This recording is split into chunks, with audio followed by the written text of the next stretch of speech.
Dad, we are leaving for Europe tomorrow morning. Oh, and by the way, your beach house, it has already been sold. The new owners want the keys by noon, so you need to be out. Bye. My daughter Stephanie hung up the phone before I could even swallow the sip of coffee I was holding. She thought she had won. She thought the $8 million currently sitting in her bank account was hers to keep forever. I looked at the phone in my trembling hand, and then out at the Pacific Ocean view I had enjoyed for 20 years. I replied to the dial tone with a whisper that only the empty room could hear. But you forgot one thing, honey. If she had stayed on the line, she would have asked what I was talking about. She would have laughed and told me I was senile, and I would have laughed right back. Because the house she sold, the house she thought was her golden ticket to a life of luxury she didn't actually own. But before I tell you how I turned their victory into a living nightmare, please subscribe to the channel and tell me in the comments where you are watching from. Hit like if you believe that family loyalty should never be taken for granted.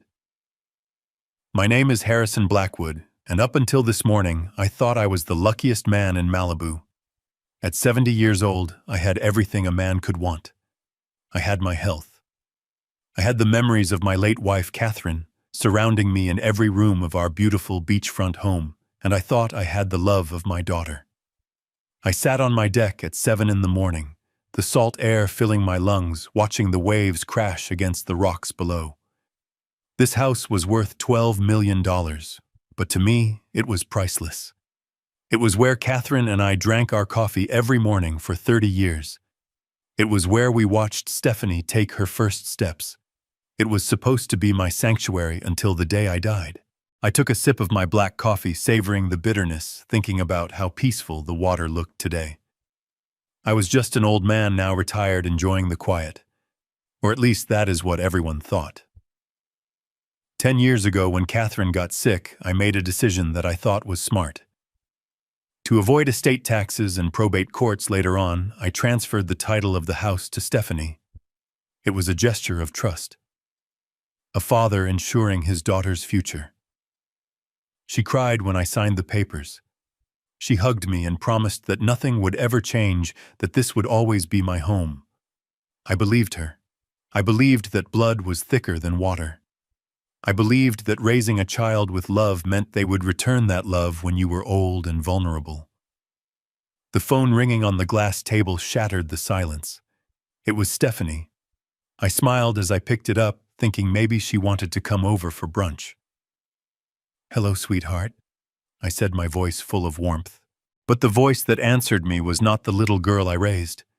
It was cold, sharp, and rushing, like she was ordering a coffee at a drive-thru.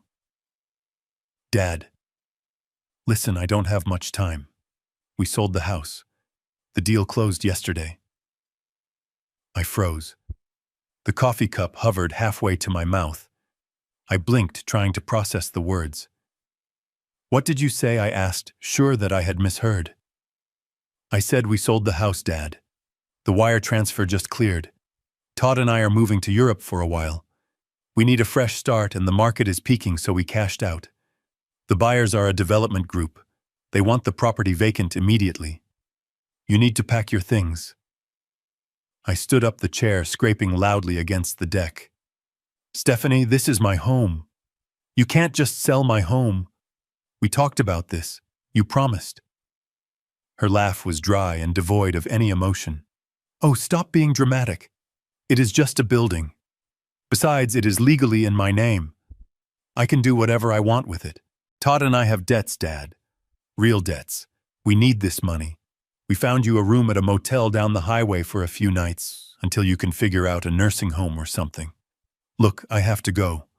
The movers are already on their way to clear the place out. Bye." The line went dead. I stood there staring at the screen, my heart hammering against my ribs like a trapped bird. A motel. She was putting me in a motel. After giving her a $12 million asset, she was tossing me aside like a bag of expired trash. I tried to call her back, but it went straight to voicemail. Then I tried again. Blocked. My own daughter had blocked me. I barely had time to process the betrayal before I heard the sound of heavy tires crunching on the gravel driveway. I walked to the front door, my legs feeling like lead. A massive moving truck was backing up to my garage. Behind it was a sleek black SUV. The door opened, and out stepped Todd, my son-in-law. He was 40 years old, wearing a suit that was too tight, and sunglasses that cost more than my first car. He walked with a swagger that made my stomach turn. He didn't knock. He didn't ring the doorbell. He used a key. My key. The front door swung open, and Todd marched in, followed by 3 large men in uniforms. "Harrison," he said, not even looking at me, just scanning the living room like he was inspecting a warehouse. "Let's make this quick. We are on a tight schedule." I stepped in front of him, my hands shaking, not from fear, but from a rage I hadn't felt in decades. "Todd, what is going on? You cannot do this. This is my house. Catherine's things are here." Todd stopped and lowered his sunglasses, looking at me with pure contempt. "Actually, old man, this is Stephanie's house, and now it belongs to the Vorn Development Group. You are just a squatter." He snapped his fingers at the movers. "Start with the living room. Anything that looks valuable goes in the truck. Everything else goes in trash bags." I watched in horror as strangers began grabbing my life. One of them picked up a vase from the mantel. It was a blue porcelain vase that Catherine had bought on our honeymoon in Italy. It wasn't worth much money, but it was everything to me. "Hey, put that down," I shouted, reaching for it. The mover looked at Todd. Todd waved his hand dismissively. "It is old junk. Toss it." The man dropped the vase into a black plastic trash bag. The sound of the porcelain shattering broke something inside of me. "Why are you doing this?" I asked, my voice barely a whisper. "I gave you everything. I helped you with your business when you started. I paid for the wedding." "Why?" Todd laughed, a cruel, ugly sound. "Because we need the cash, Harrison. We have a lifestyle to maintain. And quite frankly, you are a burden. You are just sitting here on $12 million of equity watching the tide roll in while Stephanie and I are drowning. It is selfish, really." Selfish. He called me selfish. He walked over to the hallway table where a framed photo of Catherine and me on our wedding day sat. He picked it up, looked at it for a second, and then tossed it casually into the nearest garbage bag. "You are living in the past, old man, and the past doesn't pay the bills." I looked at the trash bag where my wife's smiling face had just disappeared. I wanted to hit him. I wanted to scream. I wanted to tear him apart. But then a strange calm washed over me. It was the cold, hard clarity that I used to feel in the boardroom 30 years ago. They thought I was just a senile old man who fished and watched sunsets. They forgot who I was before I retired. They forgot that I was the one who taught them how to read a contract. I didn't say another word. I didn't beg. I didn't cry. I walked over to the trash bag, reached in, and pulled out the photo of Catherine. I dusted off the frame and tucked it under my arm. Then I walked to the coat rack and grabbed my jacket. "Where do you think you are going?" Todd sneered. "I thought you were going to put up a fight." I turned and looked him dead in the eye. My posture straightened. The frailty seemed to leave my body. "You want the house, Todd? Take it. Take it all. I hope it is worth it." I walked out the front door, past the moving truck, and down the driveway. I didn't look back at the ocean view. I didn't look back at the garden Catherine had planted. I just kept walking until I reached the main road. I hailed a cab and told the driver to take me to the Motel 6 on the edge of town. As we drove away, I pulled my phone out of my pocket. I didn't call Stephanie. I didn't call the police. I dialed a number I hadn't called in years. "Baxter," I said when the voice on the other end answered. "It's Harrison. Dust off your suit. We have work to do. And Baxter, bring the file from 1995. Yes, the Phoenix file. They want to play dirty fine. Let's show them how the game is really played. They just evicted the wrong man." The sound of packing tape ripping off the dispenser echoed through the hallway like gunshots. I stood in the corner of the master bedroom feeling like a ghost in my own life, watching three strangers dismantle 40 years of history in less than 40 minutes. Todd stood in the center of the room, barking orders like a general on a battlefield, pointing at the shelves, the closet, the dresser. He held a clipboard in one hand and a half-drunk latte in the other, looking bored, looking annoyed that he even had to be here to supervise the disposal of my existence. He pointed a manicured finger at the bookshelf where Catherine kept her collection of vintage gardening books. Those books were her pride and joy, filled with her handwritten notes in the margins, pressed flowers between the pages. Memories of springs and summers that we spent tending the earth together. "Trash it," Todd said, taking a sip of his coffee. "No one reads books anymore, especially not dusty old manuals on how to grow hydrangeas. Toss them in the black bags." The mover, a young kid who looked like he would rather be anywhere else, hesitated for a second, looking at the leather bindings.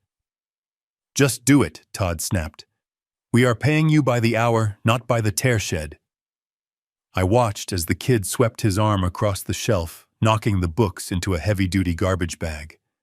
The sound of them hitting the bottom of the bag was a dull thud that vibrated in my chest.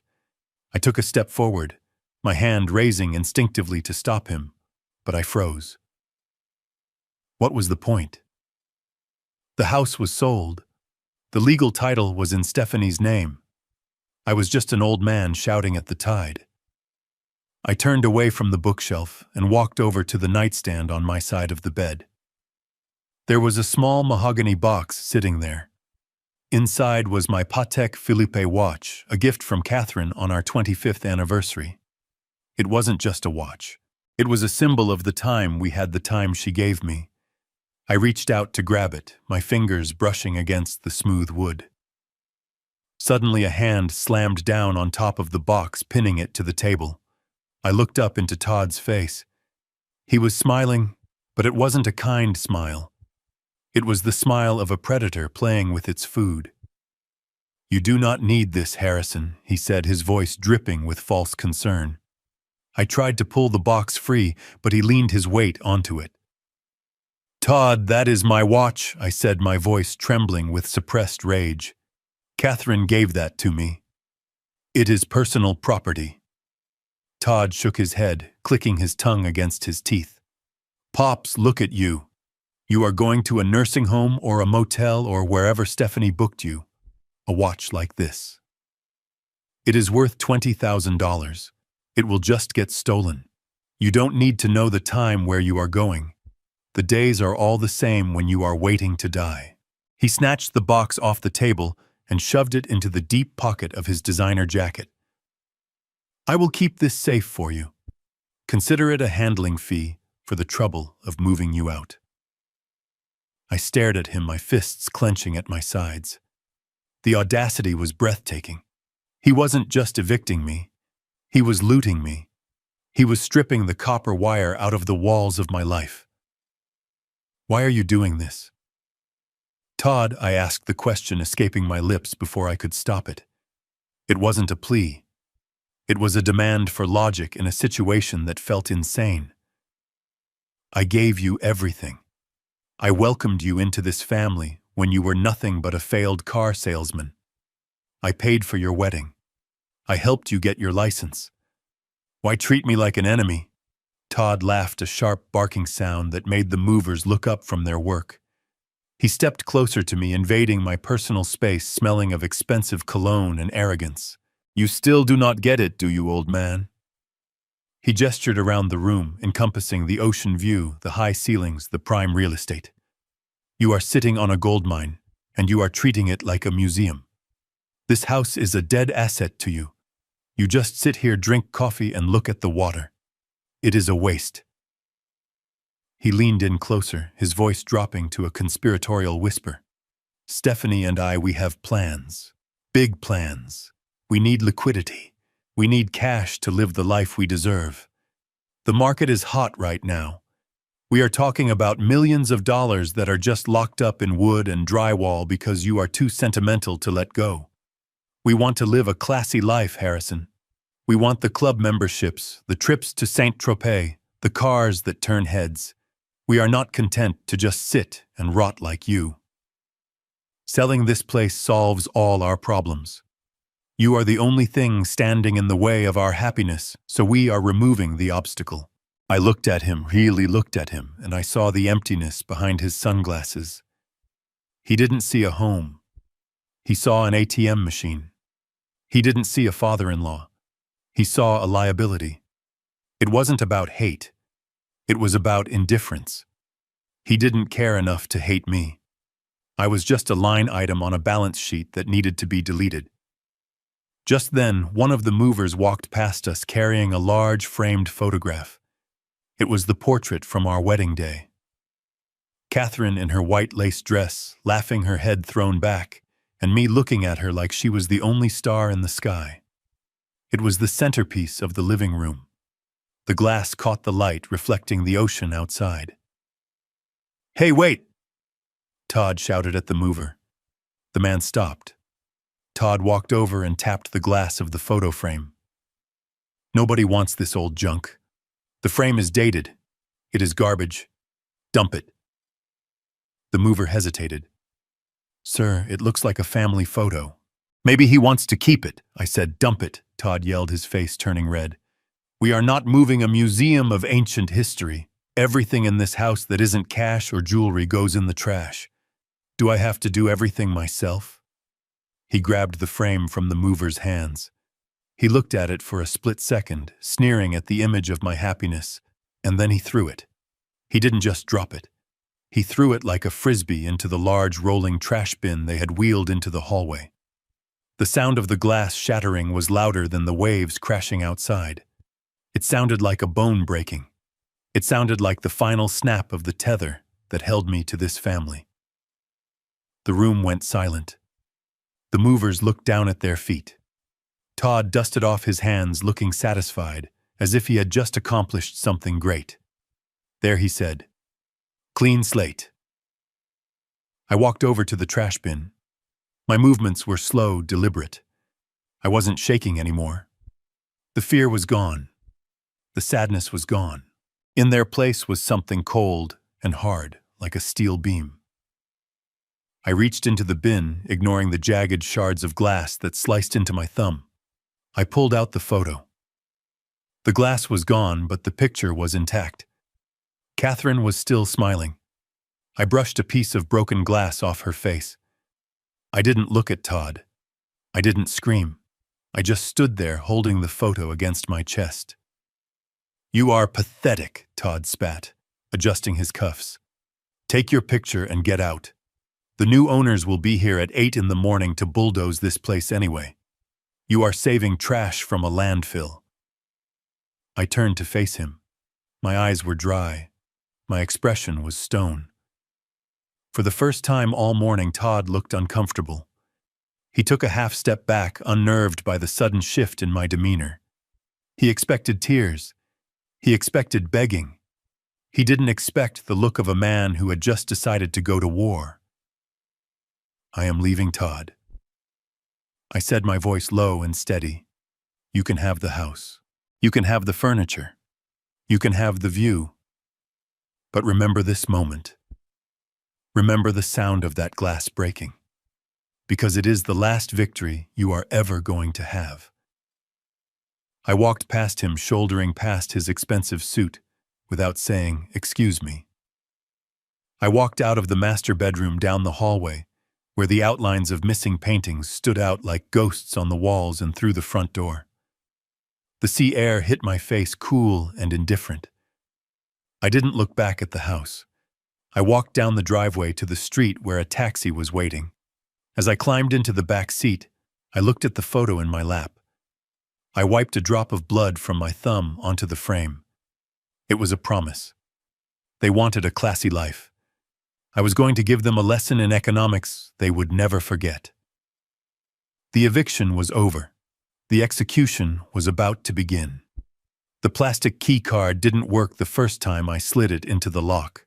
The little red light blinked at me, mocking my incompetence, forcing me to try again with shaking hands until it finally turned green. I pushed the door open and was immediately hit by the smell. It was a thick, suffocating mixture of industrial lemon cleaner, stale cigarette smoke, and despair. I stepped inside room 104 of the Motel 6, letting the heavy door swing shut behind me. It latched with a metallic clank that sounded final, like the door of a prison cell closing. I walked over to the single window and pulled back the polyester curtain. There was no ocean view here. There was no horizon where the blue sky met the blue water. Instead, I was staring at a cracked asphalt parking lot and the relentless stream of traffic on the interstate highway. The sound was deafening. 18-wheelers roared past, rattling the thin glass in the frame. Sirens wailed in the distance. It was a cacophony of noise that replaced the rhythmic, soothing crash of the waves I had listened to for 30 years. Just 24 hours ago, I was drinking Colombian coffee on a teak deck in Malibu. Now I was standing on a sticky carpet in a roadside motel, clutching a framed photograph of my dead wife, like it was a life preserver in a storm. I sat down on the edge of the mattress. It sagged under my weight, the springs groaning in protest. I placed the photo of Catherine on the bedside table next to the bolted-down lamp. I looked at her face smiling out from behind the crack in the glass that Todd had caused. "I am sorry, Katie," I whispered. "I promised I would keep our home safe. I promised I would keep our family together." I failed. For the first hour, I just sat there. I didn't unpack the 2 duffel bags that held the sum total of my 70 years on this earth. I just listened to the hum of the mini-fridge and the thumping of footsteps from the room above. I felt hollowed out. I felt like a husk of a man. I kept replaying the scene in the living room, Todd's sneer, Stephanie's cold voice on the phone. How had I not seen this coming? How had I been so blind to their greed? I had spent my life building a fortune, building a legacy, only to end up here discarded and alone. My phone buzzed in my pocket, startling me. I pulled it out, half expecting, half hoping it was Stephanie calling to apologize, calling to say it was all a terrible mistake. But it wasn't a call. It was an email notification. The subject line read, "Important update regarding Dad." My stomach twisted. I saw the distribution list. It wasn't just to me. It was sent to everyone. My brother in Detroit, my cousins in Ohio, my old business partners, even some of our family friends. She had copied the entire contact list. My hands shook as I opened the message. "Dearest family and friends," the email began. "It is with a heavy heart that Todd and I have to share some difficult news. As many of you know, Dad has been struggling lately. His memory is fading, and he has been making erratic, sometimes dangerous decisions. It has become clear to us that he can no longer live alone in the big house safely." I stopped reading, my breath catching in my throat. Struggling, erratic. I was sharper than men half my age. I managed my own portfolio. I drove without glasses. I forced myself to read on. After consulting with doctors, we made the heartbreaking decision to sell the Malibu property. The upkeep was too much for him, and frankly, he was letting it fall into disrepair. We have used the proceeds to secure him a spot in a top-tier assisted living facility where he can get the professional care he needs. We are currently handling the transition, but as you can imagine, he is very confused and angry. If he reaches out to you telling strange stories about being evicted or asking for money, please understand that this is the dementia talking. We are doing this for his own good. We love him dearly and only want him safe. We are taking a sabbatical in Europe to recover from the stress of this transition. Please respect our privacy during this difficult time. Love, Stephanie. I dropped the phone on the bedspread. It stared up at me, glowing in the dim light. The audacity was breathtaking. She wasn't just stealing my house. She was stealing my dignity. She was stealing my voice. She was preemptively discrediting me to everyone I knew, painting me as a senile old man who needed to be managed while she ran off to Europe with $8 million of my money.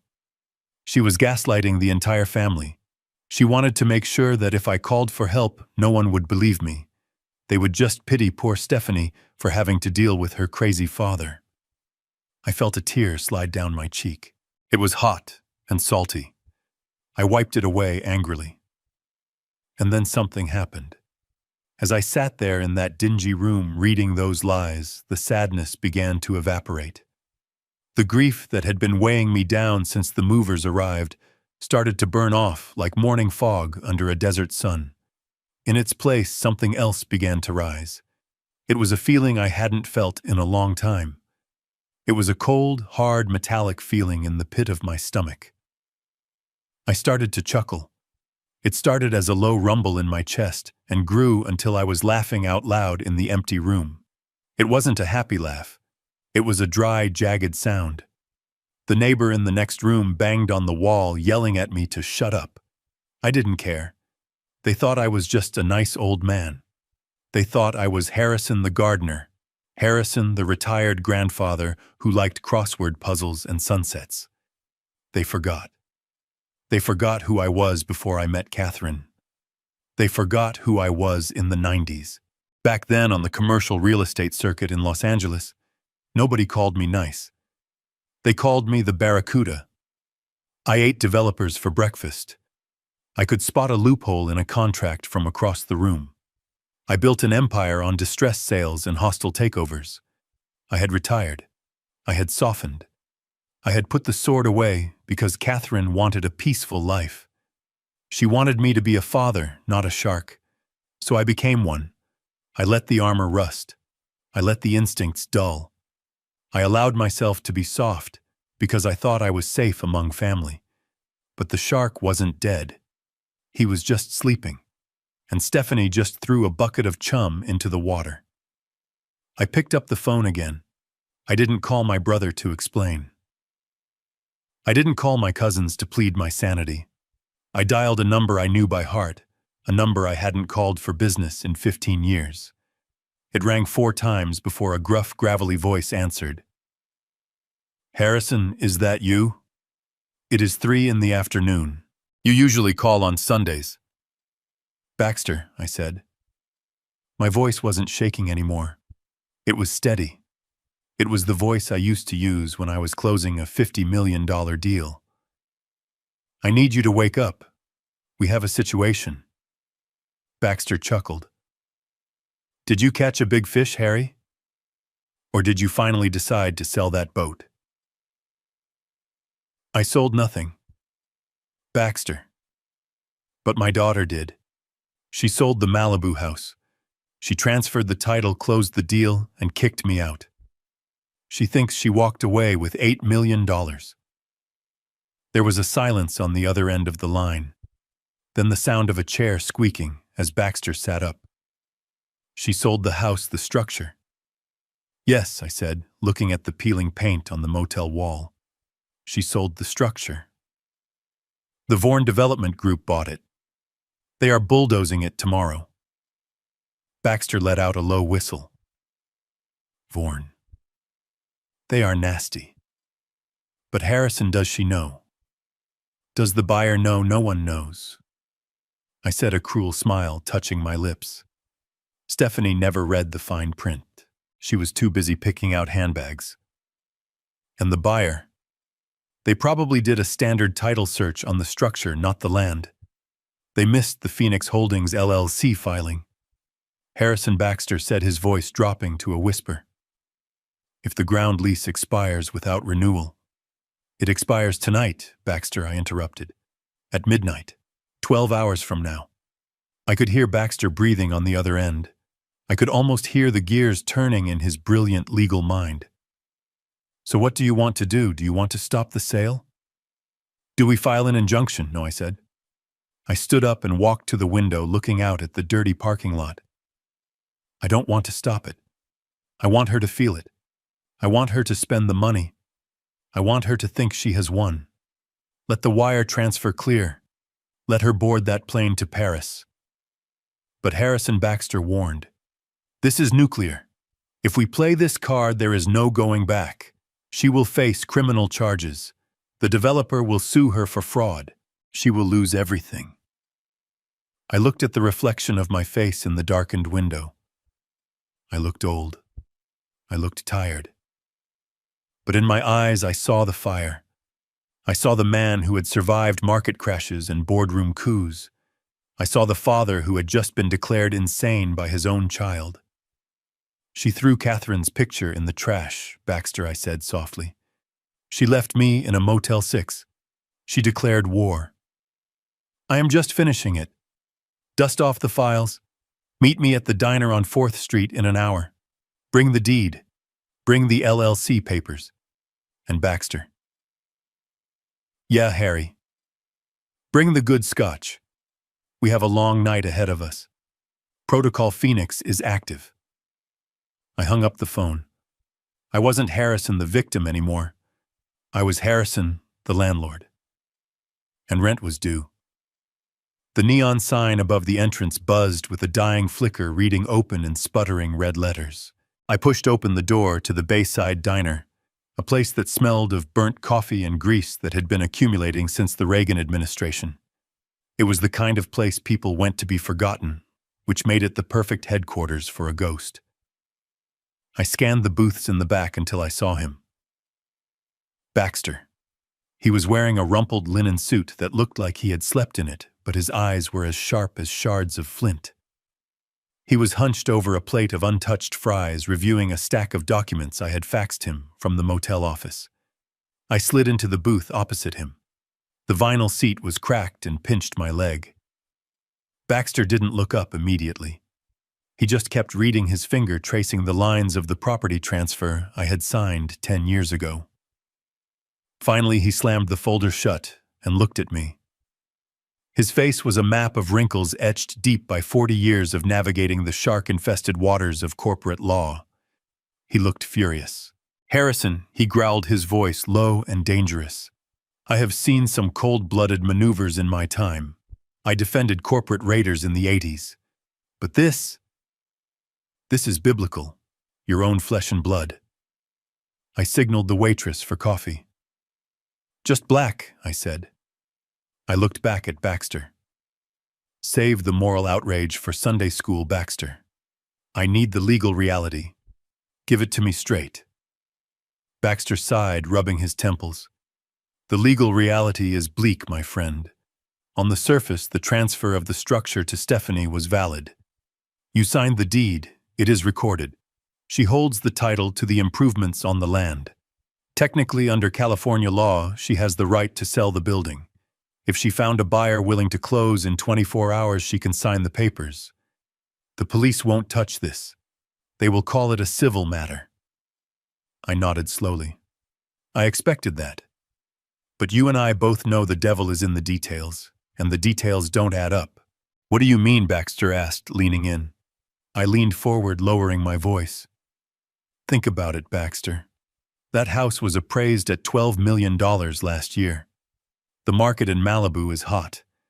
If she listed it properly, she could have gotten a bidding war. She could have walked away with $14 million in a month. But she didn't.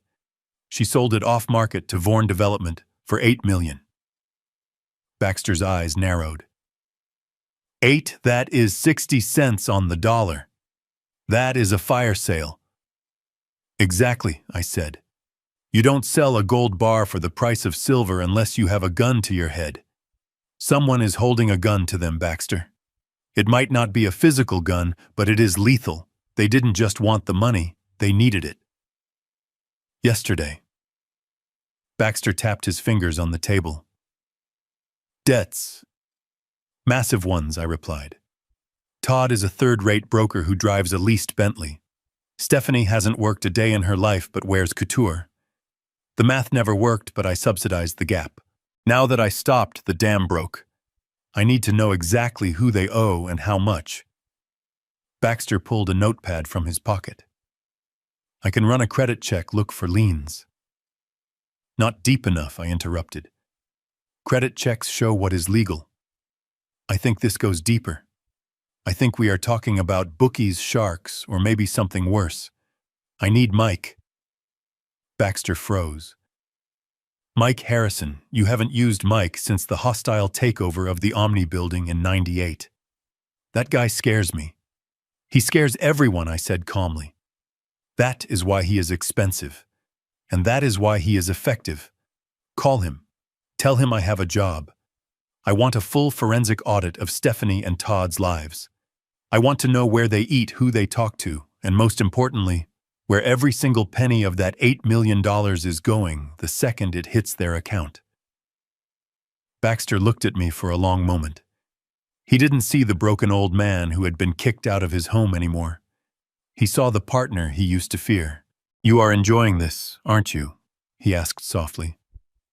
I took a sip of the bitter diner coffee. It tasted like battery acid, but it woke me up. "I am not enjoying it, Baxter. I am executing a strategy. They wanted to play a game of Monopoly with me. They forgot I own the bank." 20 minutes later, the door to the diner opened again. A man walked in who looked like he belonged nowhere and everywhere at the same time. He was average height, average build, wearing a gray hoodie and jeans. He had a face you would forget 5 seconds after seeing it. That was his superpower. Mike slid into the booth next to Baxter without saying a word. He placed a small black device on the table that hummed for a second, jamming any potential listening devices. "Mr. Blackwood," Mike said, his voice flat and professional. "It has been a long time. Baxter says you have a family problem." "It is a financial problem, Mike," I corrected.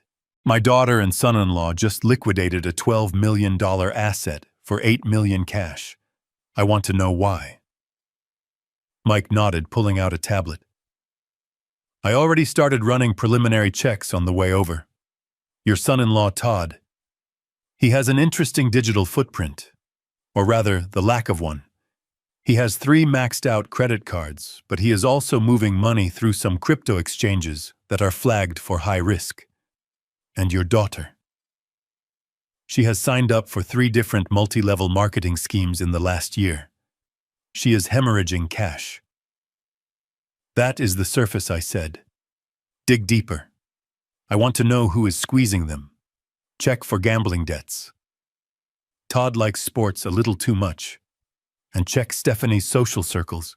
She is desperate to keep up appearances. Find the cracks."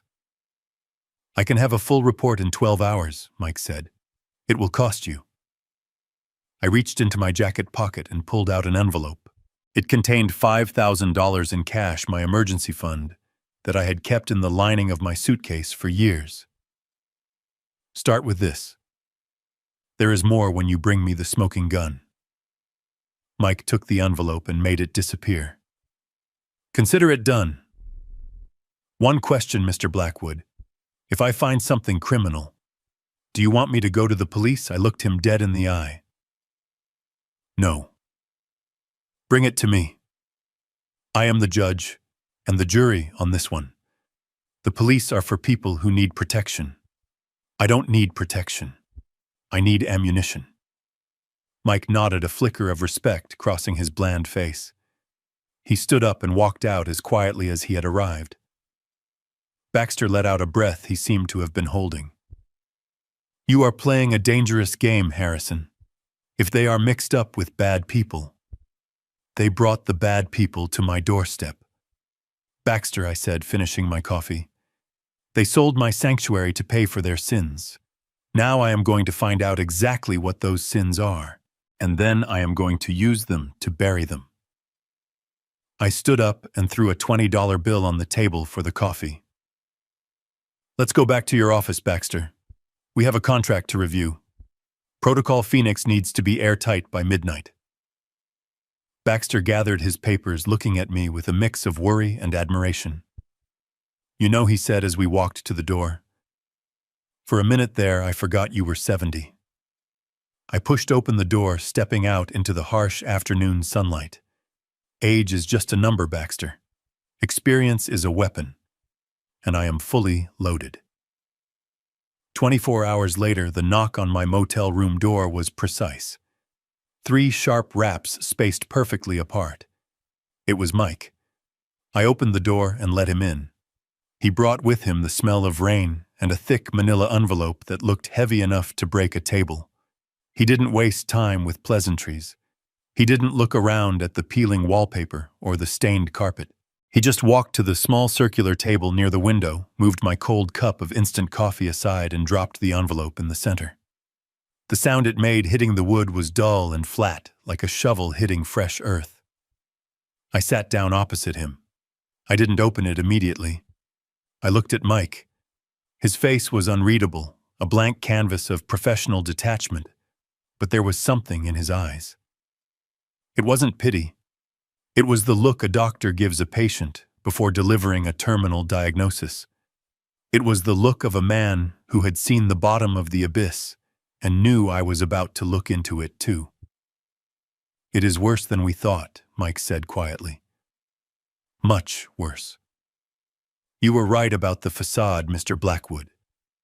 But the structural rot underneath it is catastrophic." I reached out and untied the string on the envelope. My hands were steady. I had spent the last day preparing myself for betrayal, but I wasn't prepared for the sheer scale of the incompetence. I slid the stack of papers out. The first thing that caught my eye was a printout of my daughter's Instagram page. It was a collage of perfection.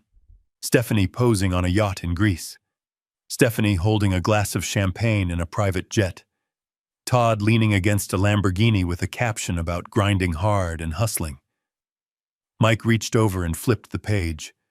Behind the glossy photos were bank statements, and they were bleeding red. "Your daughter and son-in-law are not rich, Harrison." Mike said, his voice devoid of emotion. "They are destitute. In fact, they are worse than destitute. They are drowning in a sea of negative equity that is so deep I am surprised they haven't been arrested yet." I put on my reading glasses and began to read the numbers. The first section was dedicated to Todd. I had always known my son-in-law was a mediocre real estate broker, but I assumed he made a decent living. I was wrong. The report detailed a secret life that I never suspected. Todd wasn't just a bad businessman. He was a gambler, and a bad one at that. According to Mike's findings, Todd had lost over $2 million in the last 18 months. It started with online sports betting. He was betting on everything from NFL games to obscure European soccer leagues. When the losses started piling up, he tried to chase them. He leveraged everything he could to buy into cryptocurrency schemes that promised 1,000% returns.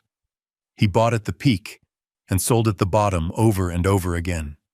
He was hemorrhaging cash into digital wallets that turned out to be scams or just bad investments. But that wasn't the scary part. The scary part was where he got the money to gamble. He had maxed out 6 credit cards. He had taken out personal loans from predatory online lenders with interest rates that should be illegal. And when those dried up, he went to the streets. Mike pointed to a name highlighted in yellow on a transaction list. Vinny the Shark. I asked, reading the nickname scrawled next to a series of cash withdrawals. "Close," Mike said. "That is a shell company for a local loan shark operation run out of a warehouse in downtown Los Angeles. Todd owes them $500,000, and they are not the kind of people who send late notices in the mail. They send guys with baseball bats. They gave him a deadline. 48 hours. That deadline expires tomorrow at noon." I felt a cold chill run down my spine. Tomorrow at noon. The same time the developers were scheduled to bulldoze my house. The timing wasn't a coincidence. It was a survival mechanism. I turned the page to Stephanie's section. I hoped, perhaps naively, that my daughter was the victim here. That she was just an innocent wife dragged down by a reckless husband. But the paper in front of me told a different story. A story of vanity and delusion. Stephanie owed $1.5 million, but she didn't lose it on gambling. She lost it trying to buy admiration. She had gotten involved in a multi-level marketing scheme selling high-end luxury cosmetics. She branded herself as a CEO, a boss babe. But the business model was a pyramid. To keep her rank, to keep the appearance of success, she had to buy inventory. Her garage, a storage unit 3 towns over, and even the guest room of their penthouse were filled with boxes of unsellable face cream and lipstick. She had spent hundreds of thousands of dollars buying her own product just to post screenshots of her sales numbers online. And the lifestyle. The clothes, the trips, the dinners. It was all charged. She had 5 platinum cards that were all over their limit. She was rotating balances, robbing Peter to pay Paul, keeping the plates spinning just long enough to take the next selfie. But wait, I said, looking up at Mike. What about their apartment, the penthouse in Santa Monica? They always bragged about the view. Mike flipped to the next page. It was an eviction notice. They don't own it, Harrison. They rent it. $25,000 a month. And they haven't paid rent in 4 months. The landlord started eviction proceedings last week. They are days away from being locked out.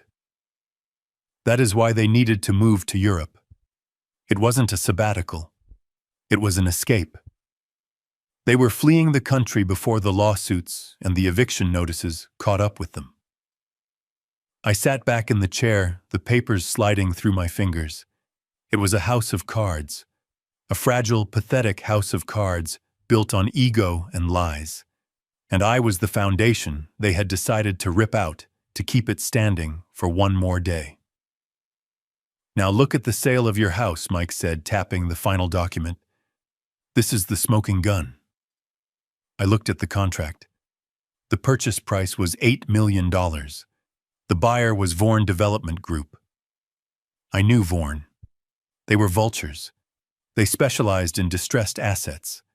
They didn't buy homes. They bought desperation. Your house appraised for $12 million last month, Mike explained.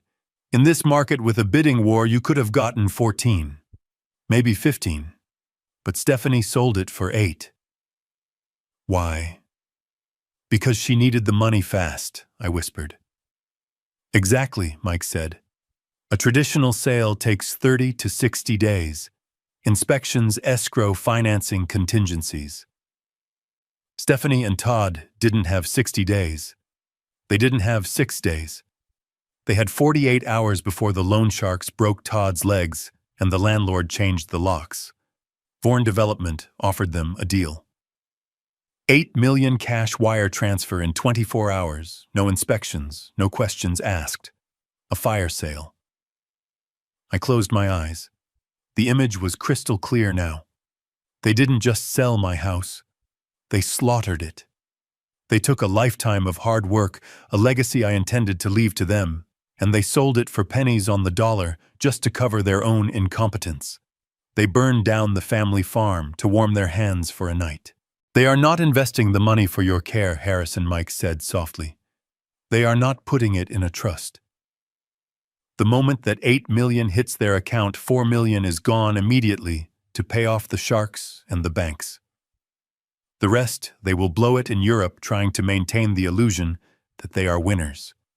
They sacrificed you to save their reputation. I opened my eyes. The sadness was gone. It was replaced by a clarity so sharp it felt like a diamond cutting glass. They viewed me as a resource, an asset to be liquidated. I wasn't their father. I was just inventory. They were willing to make me homeless, to strip me of my dignity, to throw away my wife's memories, just so they didn't have to admit they were failures. They were selling my blood to pay for their champagne. Thank you, Mike, I said, my voice steady. You have done excellent work. What do you want to do? Mike asked. We can take this to the police. This is elder abuse. This is fraud. We can freeze the assets. I shook my head slowly. No police. Not yet. If I freeze the assets now, the deal falls through. Vorn pulls out. The money stops. And if the money stops, Todd's creditors come for him. I don't want them to get off that easy.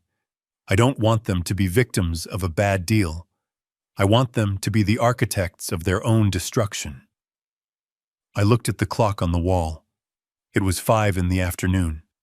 The wire transfer would have cleared by now. They would be celebrating. They would be popping bottles thinking they had pulled off the heist of the century. They thought they were the smartest people in the room. They are going to think they won, I said, standing up. I want them to feel that victory. I want them to taste it. I want them to spend that money in their heads 1,000 times. Because when I pull the rug out from under them, the fall needs to be high enough to break them. I gathered the papers and put them back in the envelope. Mike stood up, sensing the shift in the room. He nodded once, a silent acknowledgement of the path I had chosen. Go home, Mike, I said. Send your invoice to Baxter. And keep your phone on. I might need you tomorrow morning. Mike left, closing the door softly behind him. I was alone again in the motel room. But the room didn't feel small anymore. It felt like a war room. I walked over to the mirror and looked at myself. I didn't see a victim. I saw a man who had just been given the ultimate weapon, information. They sold the house for $8 million. They owed $4 million. That meant they had $4 million left to play with. But they forgot one thing. They forgot about the land. They forgot about the ground lease. And they forgot that tomorrow morning at 8 a.m. I wasn't just going to be an evicted old man. I was going to be the landlord. And I was going to collect. I picked up my phone and dialed Baxter. It is time, I said when he answered. They sold it. The money is gone. Prepare the paperwork. We are going to the site tomorrow morning. And Baxter.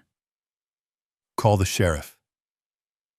I want a witness when I take back what is mine. The valet at the Sapphire Room in Beverly Hills sneered at me when I pulled up to the curb.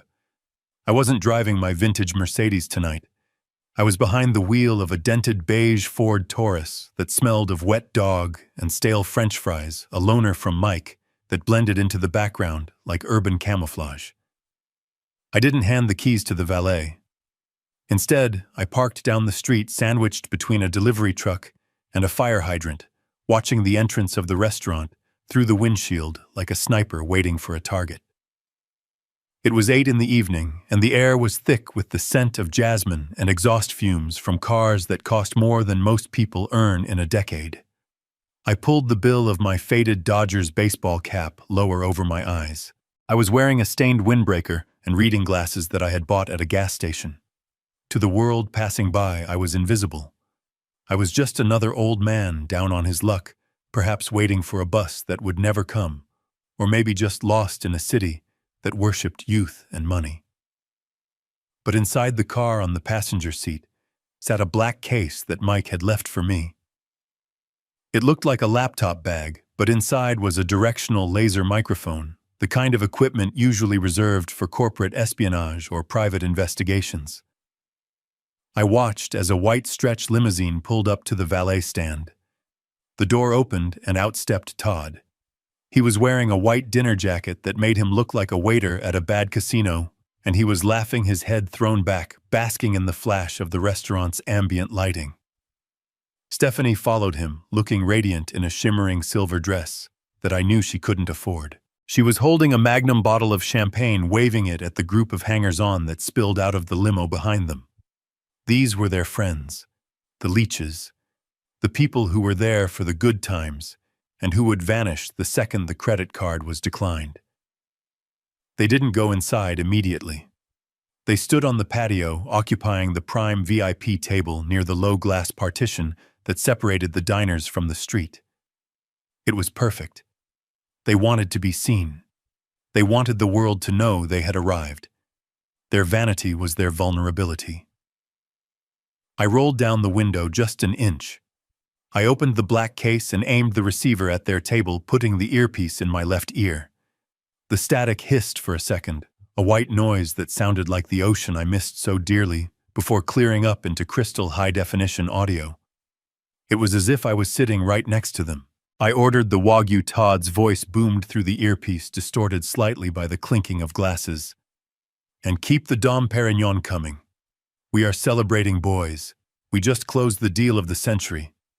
One of his friends, a man I recognized as a fellow failed crypto investor named Kyle, slapped Todd on the back. So the old man finally caved. I thought you said he was stubborn. Todd laughed, and the sound made my grip on the steering wheel tighten until my knuckles turned white.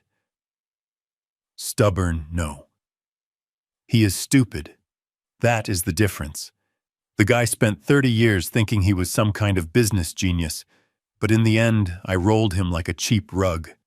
I walked into his house, snapped my fingers, and he packed his bags. He didn't even read the eviction notice properly. He just folded. I listened, my breath shallow. I wanted to hear this. I needed to hear this. I needed to know exactly what they thought of me. Stephanie chimed in, her voice slurring slightly from the alcohol. You should have seen him, guys. It was pathetic.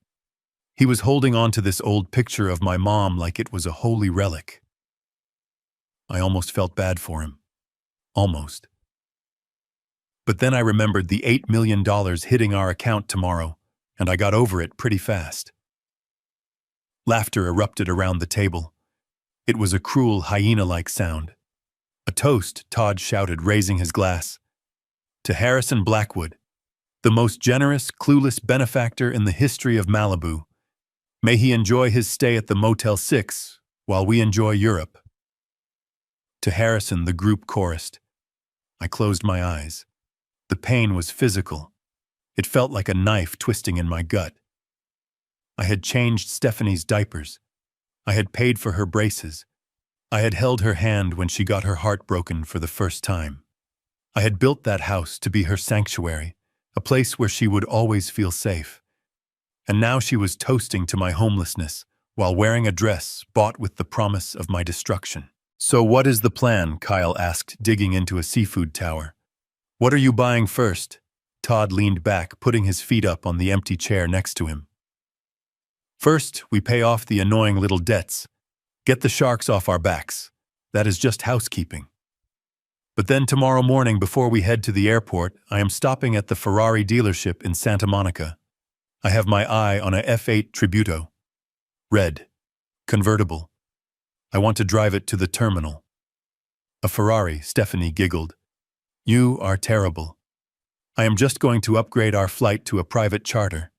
I cannot deal with commercial, even first class. It is so crowded. And when we get to Paris, I am buying that Hermès bag I have been looking at. The one that costs more than a Honda Civic. They continued to plan their spending spree, dissecting my legacy dollar by dollar. They talked about my house not as a home, but as a carcass they had stripped for meat. They mocked my clothes. They mocked my old car. They mocked the way I drank my coffee. They stripped away every layer of respect a child should have for a parent, leaving nothing but naked greed and contempt. And then Stephanie said something that froze the blood in my veins. You know, she said, her voice dropping lower, conspiratorial. The best part is, he thinks he is going to a nursing home eventually. He thinks we are setting up a trust. But once we leave the country, he is on his own. If he runs out of money at that motel, he can go to a shelter. I am done pretending to care. He had his time. He lived a good life. Now it is our turn. If he dies alone in some state facility, well, that is just nature taking its course. Silence followed her statement at the table, but only for a second. Then Todd shrugged. Exactly, babe. Survival of the fittest. And we are the fittest. I took the earpiece out of my ear. I didn't need to hear anymore. I had heard enough. I sat there in the darkness of the Ford Taurus, staring at the glowing entrance of the restaurant. I looked at the valet, rushing to open doors for people who thought they owned the world. I looked at my daughter, laughing, her head thrown back, completely unaware that the ground beneath her feet was made of smoke. For the last 24 hours, a small, weak part of me had been hoping for a sign that I should show mercy, a sign that maybe deep down they were just desperate people making bad choices driven by fear of the loan sharks. I had hoped that if I confronted them, they might break down and apologize. I had hoped that there was still a family to save. But that hope died on the patio of the Sapphire Room. It didn't just die. It was murdered by a toast to my destruction. I looked at my hands. They were old hands, spotted with age, but they were strong. These hands had built skyscrapers. These hands had signed contracts that reshaped city blocks. These hands had held my dying wife and promised her that I would take care of our daughter. And I was going to keep that promise. I was going to teach Stephanie the most valuable lesson a parent can teach a child. I was going to teach her that actions have consequences. I was going to teach her that you cannot sell what you do not own. And I was going to teach her that you never, ever underestimate the man who built the castle you are living in. I wasn't sad anymore. The grief had been cauterized by the heat out of their cruelty. I felt calm. I felt focused. I felt like the Barracuda again. I picked up my burner phone. I dialed Baxter's number. He answered on the first ring as if he had been sitting by the phone waiting for me to break. Harrison. Are you okay? Did you find anything? I found everything, Baxter, I said. My voice was devoid of emotion. It was cold, hard fact. They aren't just spending the money. They are celebrating my demise. They are planning to leave me to rot in a state shelter while they fly private to Paris. Jesus, Baxter breathed. I am so sorry, Harry. Don't be, I said. Clarity is a gift even when it is painful. Listen to me carefully, Baxter. I want you to execute Protocol Phoenix. Are you sure? Baxter asked, his voice trembling slightly. Once we file the notice of reversion, there is no going back. The deed snaps back to the LLC. The sale becomes void. The money they received becomes theft. They will go to prison, Harrison. Not just for fraud, but for grand larceny. I looked through the windshield at Stephanie. She was taking a selfie with the champagne bottle, puckering her lips for the camera. She looked so happy. She looked so victorious. Do it, I said. File the papers electronically. Time stamp it for 1 minute past midnight. Let them have their night. Let them have their champagne. Let them dream about Ferraris and private jets. But tomorrow morning at 8 a.m., I want the sheriff waiting for us at the property. Harrison? Baxter started, but stopped. What is it? Baxter. Nothing. Just remind me never to cross you. Good night, Baxter. I hung up the phone and started the engine of the Taurus. It rumbled to life, a rough, unrefined sound that fit my mood perfectly. I took one last look at the patio. Todd was pouring another glass of wine. Stephanie was laughing at something Kyle said. They were the kings and queens of the world for exactly 4 more hours. I put the car in gear and pulled away from the curb, merging into the traffic of Beverly Hills. I drove back toward the highway, toward my cheap motel room, toward the noise and the smell of despair. But I didn't feel like a victim anymore. I felt like a hunter who had just set the perfect trap. The clock was ticking. Midnight was coming. And when the bell tolled, the carriage wasn't just going to turn into a pumpkin. It was going to turn into a prison cell. Enjoy the night, children, I whispered to the empty car, because the sunrise is going to burn. I sat in the high-backed leather chair across from Baxter's desk, swirling the amber liquid in my glass. The office was dimly lit, illuminated only by the green banker's lamp that cast long shadows across the walls lined with legal texts. It smelled of old paper mahogany polish and the single expensive cigar Baxter allowed himself once a year. This was where the real work happened. Not in the bright, noisy courtrooms, but in quiet rooms like this, where the fine print was written and destinies were sealed in ink.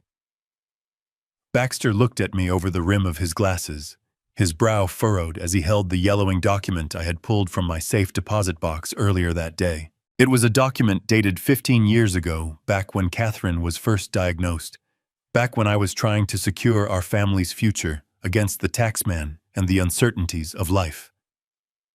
You see, Baxter, I said, my voice cutting through the silence of the room. They think they understand real estate because they watch HGTV. They think ownership is a simple concept. You buy a house, you get a deed, you own it. But you and I know better. We know that property rights are a bundle of sticks, and you can separate those sticks however you like. 15 years ago, when I transferred the Malibu property to Stephanie, I didn't give her the whole bundle. I gave her just enough to make her feel like an owner, but I kept the most important stick for myself. I leaned forward, tapping the document on the desk. I used a structure common in commercial real estate in New York, but rarely seen in residential deals on the West Coast. I split the estate into two distinct legal entities. The first was the improvements, the physical structure of the house, the walls, the roof, the swimming pool. That is what I deeded to Stephanie. It allowed us to bypass a massive reassessment for property taxes at the time. She holds the title to the building. But the second entity, I continued, a small smile playing on my lips, is the land itself. The dirt, the sand, the prime oceanfront bedrock that the house sits on. I never gave that to her. I transferred the land title to a shelf company I created called Phoenix Holdings LLC, a company that has exactly one shareholder, me. Baxter flipped through the pages, his eyes scanning the dense legal jargon until he found what I was referring to. He stopped, his finger resting on a paragraph in the middle of page 42.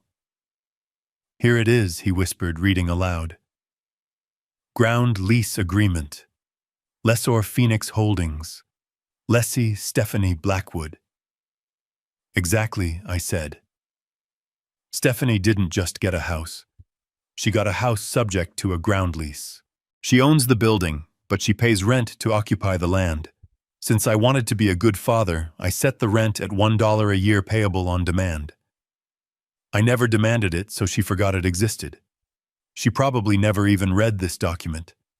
She was 23 at the time, too busy planning her spring break to care about estate planning. She just signed where the little sticky notes told her to sign. But here's the kicker, Baxter. I sat back, taking a slow sip of the scotch. It burned pleasantly on the way down. A ground lease has a term. Usually they are 99 years. That is standard. It essentially grants ownership for life. But I didn't give her 99 years. I didn't trust her judgment even back then. I gave her a 15-year term with an option to renew that had to be exercised in writing 30 days before expiration. Baxter looked at the date on the top of the contract. March 12, 2005. He did the math in his head, and his eyes went wide. He looked at the clock on the wall, then back at me. Harrison, he said, his voice dropping. That is 15 years ago. To the day. To the second, I corrected. The lease expires at midnight tonight, Pacific Standard Time. And since Stephanie was too busy selling the house out from under me to read her own title report, and since Vorn Development was too eager to close a cash deal in 24 hours, to do a deep dive due diligence on the underlying land rights, nobody noticed. They missed the reversion clause. Baxter flipped to the end of the document. Clause 17, reversionary interest. Upon the expiration of this lease, if not renewed, all improvements, structures, and fixtures located upon the said land shall revert immediately and automatically to the lessor without compensation to the lessee. I stood up and walked to the window, looking out at the city lights of Los Angeles. It is a beautiful piece of legal engineering, isn't it? At 12 o'clock tonight, Stephanie's ownership of the house evaporates. It vanishes. The house, the garage, the pool, even the new kitchen cabinets Todd installed, it all legally becomes the property of Phoenix Holdings. It becomes mine. Baxter took off his glasses and rubbed his eyes. This is a trap, Harrison. A bear trap. You let them sell the house today knowing that tomorrow they wouldn't own it. I didn't let them do anything, I said coldly. They chose to do this. They chose to bypass the normal sales process. If they had hired a competent lawyer instead of rushing to get cash for their gambling debts, they would have found this. If they had treated me with an ounce of respect and involved me in the decision, I would have signed the renewal. I would have extended the lease. I would have let them have the money. But they didn't. They tried to be clever. They tried to be ruthless. Baxter looked at the file, then up at me. So Vorn Development paid $8 million for a house that Stephanie only owned for another. He checked his watch. 4 hours. When the sun comes up tomorrow, they will own a piece of paper that says they bought a house, but the house itself will belong to you. Stephanie sold them air. She committed fraud, I said. Unintentional maybe, but fraud nonetheless. She represented that she had clear, marketable title to the property in perpetuity. She didn't. She sold an asset she was about to lose. When Vorn realizes they paid $8 million for a house they don't own on land they don't control, they aren't going to sue me. I am just the landlord enforcing my contract. They are going to sue Stephanie, and they are going to go after her for fraud, for theft, for damages. Baxter stood up, pacing the small room. Harrison, do you realize what this means? If you let this happen, if you let that money clear and get spent, Stephanie is going to prison. Vorn is a shark. They won't just want their money back. They will want blood. This is grand larceny on a massive scale.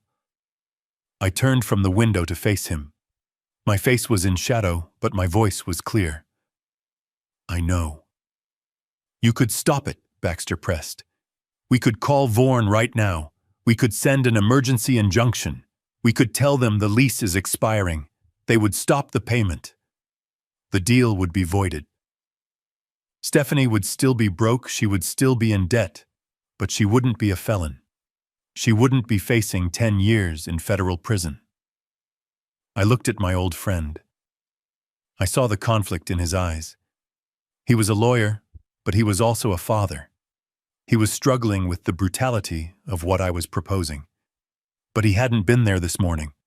He hadn't seen Todd throw Catherine's picture in the trash. He hadn't heard Stephanie laugh about leaving me to rot in a state facility. No, I said. The word hung in the air like a guillotine blade. We do not warn them. We do not call Vorn. We do not call Stephanie. But Harrison... Baxter started. I cut him off. They wanted the money, Baxter. They were desperate for it. They sold their souls for it. I want them to have it. I want the money to hit their account. I want them to pay off the loan sharks. I want them to pay off the credit cards. I want them to book the private jets and the 5-star hotels. I want them to feel safe. I want them to feel rich. I want them to climb all the way to the top of the mountain, thinking they have conquered the world. I walked back to the desk and picked up my glass of scotch. Because the higher they climb, Baxter, the harder the fall. If I stop this now, they just go back to being broke. They blame me for ruining their deal. They play the victim. But if I let this play out, they are the villains. They are the criminals. They did this to themselves. I raised the glass in a mock toast. Let the clock run out. Let the lease expire. Let them spend every single dime of that $8 million. Because tomorrow morning when I show up with the sheriff to evict the new owners from my land, Stephanie is going to learn that the only thing more dangerous than a shark in the water is the man who built the tank. Baxter looked at me for a long, heavy silence. Then slowly, he picked up his own glass. He didn't smile. He didn't nod. He just drank. He knew there was no arguing with me. The verdict had been delivered. Protocol Phoenix was a go. The trap was set, and the prey was already feasting on the bait, completely unaware that the steel jaws were about to snap shut. The vibration of the phone on the cheap laminate table was the only sign that the execution had begun. It was 2 p.m. I was sitting in the motel room, the curtains drawn against the harsh sunlight, watching a stream of data scroll across the tablet Mike had left me. It was a mirror of my daughter's financial life, a real-time feed of the transaction that was sealing her fate. Miles away in a glass-walled conference room in downtown Los Angeles, Stephanie and Todd were sitting across from the Sharks at Vorn Development. I could see the digital timestamp when the notary stamp hit the paper. I could practically hear the scratch of the pen as Stephanie signed her name on the grant deed, transferring a property she would lose the rights to in less than 10 hours. Then the notification flashed green on the screen. Wire transfer initiated. pending, complete. The balance in their joint checking account, which had been hovering near zero for months, suddenly exploded. $8 million, a string of zeros that looked like salvation. I closed my eyes and imagined the scene. I imagined Todd leaping out of his chair, high-fiving the lawyers, acting like he had just brokered a peace treaty instead of selling his father-in-law's blood. I imagined Stephanie crying tears of relief, believing that the nightmare of debt collectors and eviction notices was finally over. They were probably shaking hands with the developers, laughing about how easy it was, how they had managed to liquidate the old man's asset before he even knew what hit him. They were drunk on the endorphins of sudden wealth, completely unaware that the money they were staring at was radioactive. The movement of funds started almost immediately. It was frantic, desperate, a digital hemorrhage designed to stop the bleeding in their real lives. I watched the numbers drop on the screen as they began the Great Purge. First, a wire transfer for $2 million to a shell corporation in Nevada. That was Vinny the Shark. Todd wasn't wasting a second. He was buying back his kneecaps. I watched as the transaction cleared. Somewhere in a back room in the city, a loan shark was crossing Todd's name off a list, satisfied that his intimidation tactics had worked. Todd was safe. Physically, at least. Next came the transfer to the property management company in Santa Monica. $100,000. Back rent for the penthouse, plus penalties, plus prepaying for the next 3 months. They weren't planning on downsizing. They were doubling down. They were keeping the penthouse. They were buying back the illusion of their success. Then came the credit card companies.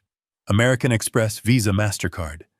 Hundreds of thousands of dollars flying out of the account to clear balances that had been maxed out on designer clothes and empty prestige.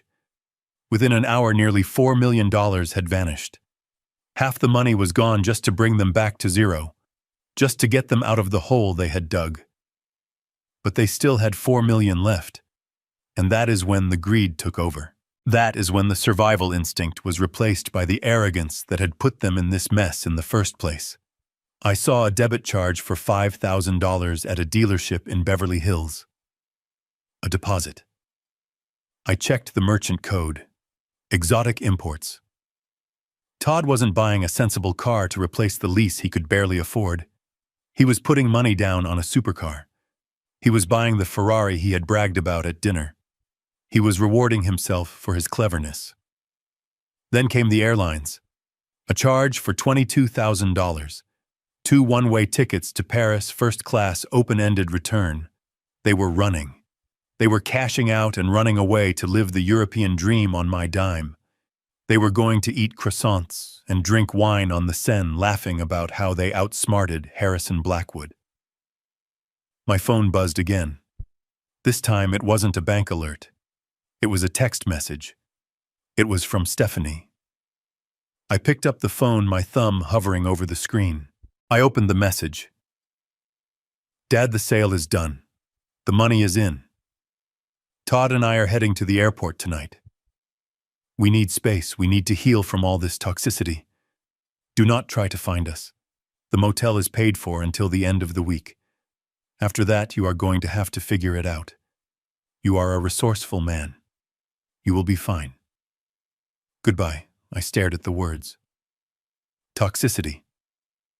She called me toxic after selling my home to pay her gambling debts. She told me to figure it out after stealing my retirement. There was no apology. There was no offer to share a small portion of the proceeds to help me get settled. There was just a cold, hard dismissal. I was a loose end that had been cut. I was luggage that had been left on the tarmac. I didn't reply. There was nothing to say. I placed the phone face down on the table. I walked over to the mini-fridge and pulled out a bottle of water. I sat back down in the cheap armchair and looked at the digital clock on the bedside table. The red numbers glowed in the semi-darkness. 5:30 p.m. The countdown had begun. The next 6 hours were the longest of my life. I didn't turn on the TV. I didn't read a book. I just sat there acting as the silent witness to the passage of time. Outside, the sun set over the highway, turning the sky a bruised purple before fading into black. The traffic noise didn't let up a constant drone of tires on pavement, people going somewhere, people going home. I had no home. Not anymore. But neither did they. They just didn't know it yet. I thought about the nature of contracts. People think they are just paper and ink. They think they are formalities that can be ignored or negotiated away. But a contract is a living thing. It has a pulse, it has teeth. And the ground lease agreement I had signed 15 years ago was a predator lying in wait. It was a dormant virus that had been sleeping in the county records office, waiting for a specific date and time to wake up and kill the host. 9 p.m. Stephanie and Todd were probably at the airport lounge now, clinking glasses, posting photos of their boarding passes on social media. They were feeling light. They were feeling unburdened. They had shed the weight of their failures and transferred it onto my shoulders. 10 p.m. The plane would be boarding soon. They would be settling into their lie-flat seats, wrapping themselves in cashmere blankets, closing their eyes to dream of Paris. They thought they were flying away from their problems. In reality, they were flying into a hurricane. 11 p.m. 1 hour left. I stood up and paced the small room. My legs felt stiff. My heart was beating a slow, steady rhythm. I wasn't nervous. I was eager. I felt like a demolition expert watching the timer tick down on a building rigged with explosives. The charges were set. The perimeter was clear. All that was left was gravity. 11:58 p.m. 2 minutes. I walked to the window and looked out at the dark sky. Somewhere out there, over the Atlantic Ocean, my daughter was sleeping. Somewhere in Malibu, the ocean was crashing against the rocks below a house that stood on land that was about to change hands without a single brick being moved. 11:59 p.m. 1 minute. I held my breath. I thought of Catherine. I thought of the day we bought that land. I thought of the day I signed the deed over to Stephanie, thinking I was securing her future. I had secured her future all right. I had secured her a future of accountability. The numbers on the clock flickered. The 5-9 vanished. 4 zeros appeared. Midnight. It happened in silence. There was no thunderclap. There was no siren. The earth didn't shake. But in the eyes of the law, the world had just shifted on its axis. The 15-year term of the ground lease between Phoenix Holdings LLC and Stephanie Blackwood had expired. There was no renewal on file. There was no extension. According to Clause 17, the reversionary interest was now active. The legal title to the improvements, the house, the pool, the garage, the very walls that Stephanie had sold to Vorn Development 8 hours ago instantly and automatically reverted to the owner of the land. The house belonged to Phoenix Holdings. The house belonged to me. Stephanie had sold a house at 2 p.m. At midnight, that sale became a fraud. She had accepted money for property she no longer owned. She had spent money that was proceeds from a theft. Vorn Development held a deed that was now worth less than the paper it was printed on, because the underlying asset had vanished from their grasp. I let out a long breath. It was done. The trap had sprung. The steel jaws had clamped shut, and the leg was caught. I walked over to the bed and picked up the phone. I didn't call Stephanie. It was too late for her. I sent a text message to Baxter. It is midnight, Baxter. The carriage is a pumpkin. Meet me at the sheriff's station at 7 a.m. Bring the eviction notice. We have some squatters to remove. I lay down on the lumpy mattress, staring up at the water-stained ceiling. I closed my eyes, and for the first time in 48 hours, I slept. It was the deep, dreamless sleep of the righteous. Tomorrow was going to be a busy day. Tomorrow, the Barracuda was going back to the beach. The morning sun over Malibu is usually a soft, welcoming thing, painting the ocean in shades of gold and turquoise. But at 8 a.m. on that Friday morning, the beauty was being torn apart by the roar of diesel engines. I sat in the back of Baxter's black Maybach, parked just up the coast road, watching the destruction crew assemble like a mechanical army. Vorn Development didn't waste time. They had brought 3 massive yellow bulldozers, a dumpster the size of a small house, and a crew of men in hard hats who looked ready to demolish memories for minimum wage. They were revving the engines, black smoke belching into the pristine, salty air, preparing to crush the home I had built for Catherine into dust and splinters. Standing near the driveway, looking completely out of place amidst the heavy machinery, were Stephanie and Todd. They weren't there to mourn the house.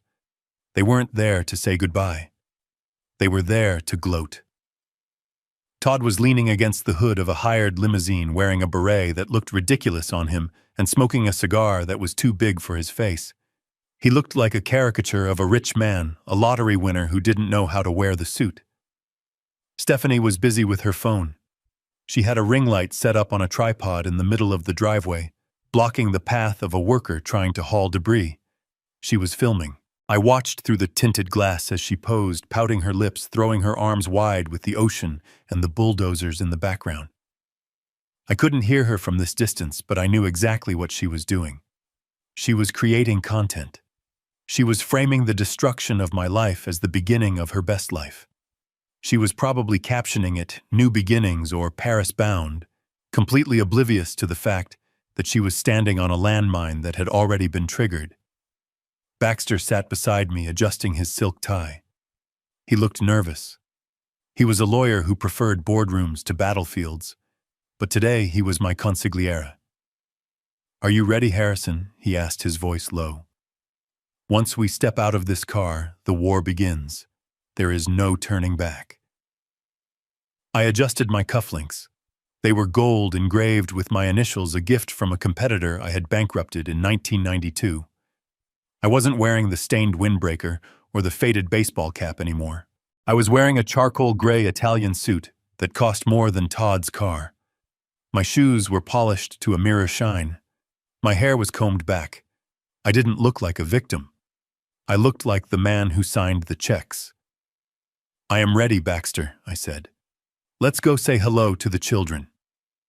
The driver opened my door, and I stepped out onto the pavement. The sound of the bulldozers was deafening, a grinding metallic shriek that vibrated in my teeth. I buttoned my jacket and began to walk down the driveway, my stride long and purposeful. Baxter walked a step behind me to my right, clutching a black leather briefcase that contained the lethal paperwork. Behind us, trailing by a few yards, was a third man. He was wearing a beige uniform, with a star on his chest and a sidearm on his hip. Sheriff Miller. He was a good man, a man who respected the law, and more importantly, a man who knew how to read a deed. We were halfway down the driveway before anyone noticed us. A foreman from Vorn Development, a burly man with a clipboard and a permanent scowl, spotted us first. He marched over, waving his hand aggressively. "Hey you!" he shouted over the noise of the engines. "This is a closed construction site, private property, no spectators. Turn around and get out of here before I call the cops." I didn't stop. I didn't even slow down. I walked straight toward him until I was 2 feet away. I looked him up and down with the kind of dismissive appraisal I used to reserve for underperforming junior executives. "I suggest you turn off those engines," I said, my voice calm, but cutting through the noise like a razor blade, "unless you want to be liable for damages to my property." The foreman blinked, confused by my tone and my suit.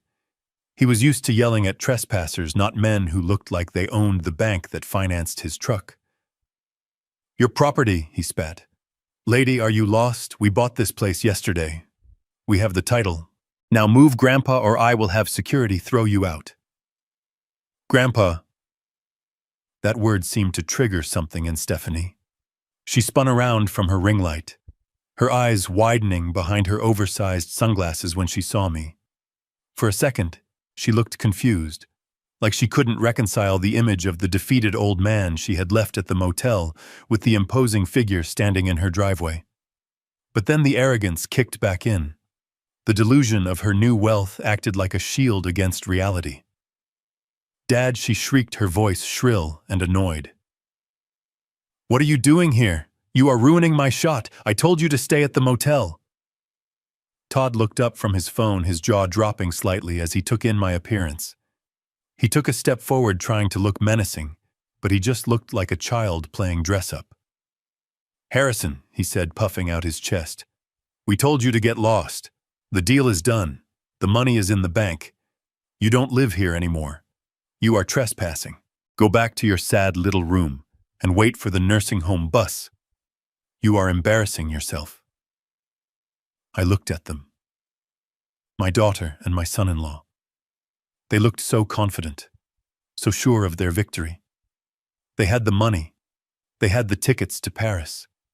They thought I was just a ghost, coming back to haunt them one last time before fading away. "I am not here to embarrass myself, Todd," I said, my voice projecting clearly over the idling engines, "and I am not here to visit." Stephanie marched over to me, her heels clicking on the pavement. She got right in my face, smelling of expensive perfume and desperation. "Dad, stop this. You are making a scene. Vaughn owns this place now. They are about to tear it down." "Just leave? Why do you have to make everything so difficult? Just go away and let us be happy." She reached out to push me to physically shove her own father off the property she thought she had sold. But she never made contact. Sheriff Miller stepped out from behind Baxter. He didn't say a word.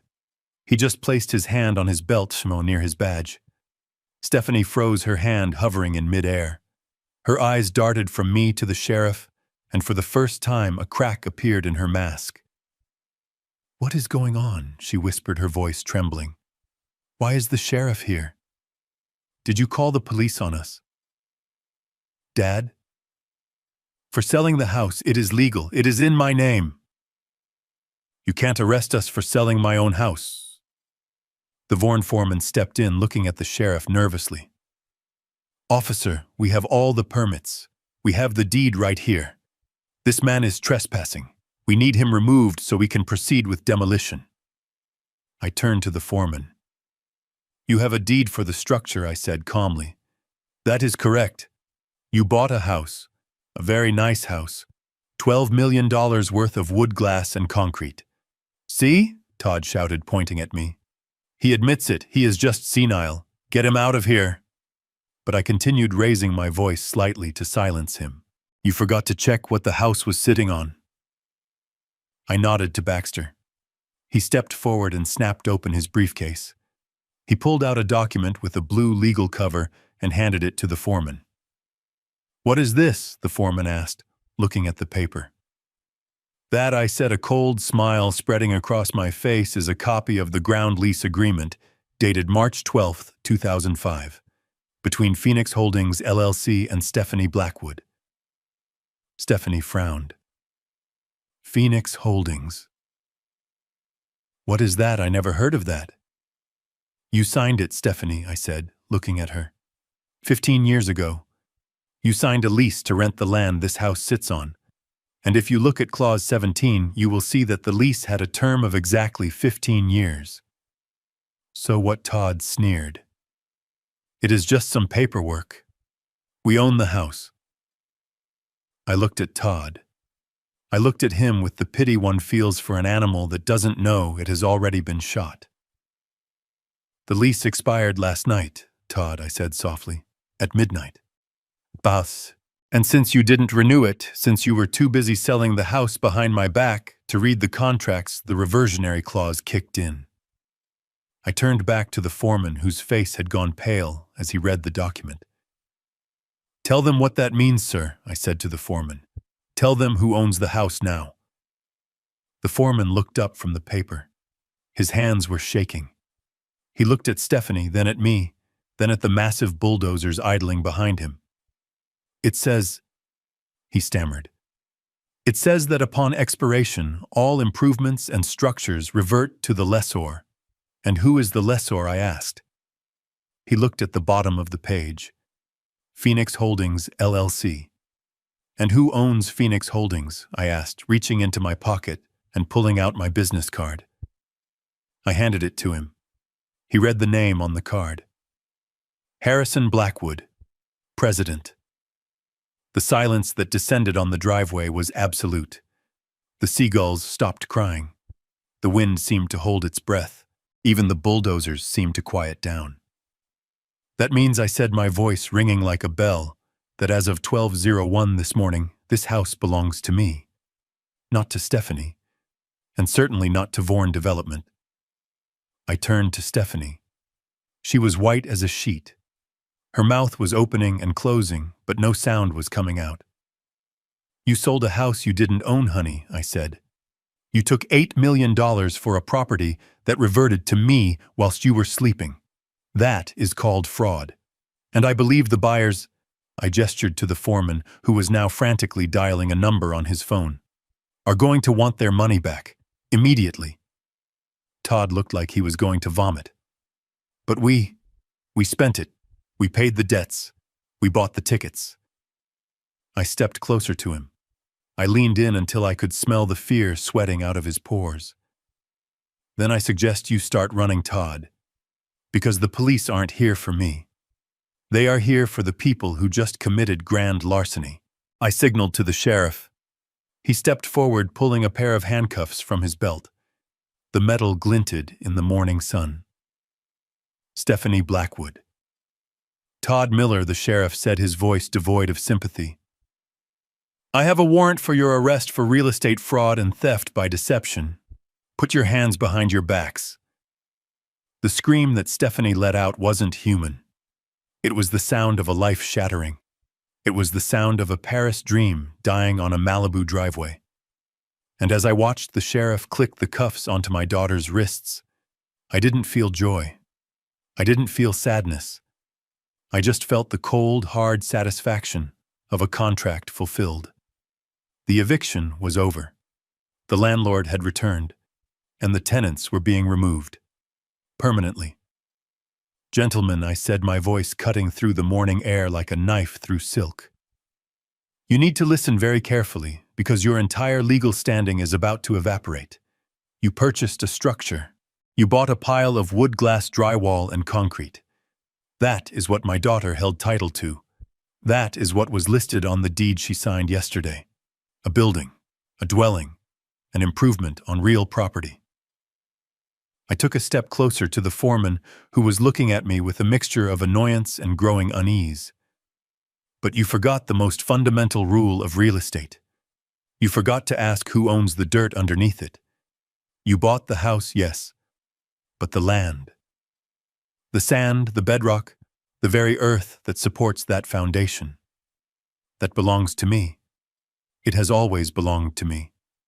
And as of midnight last night, the contract that allowed that house to sit on my land ceased to exist.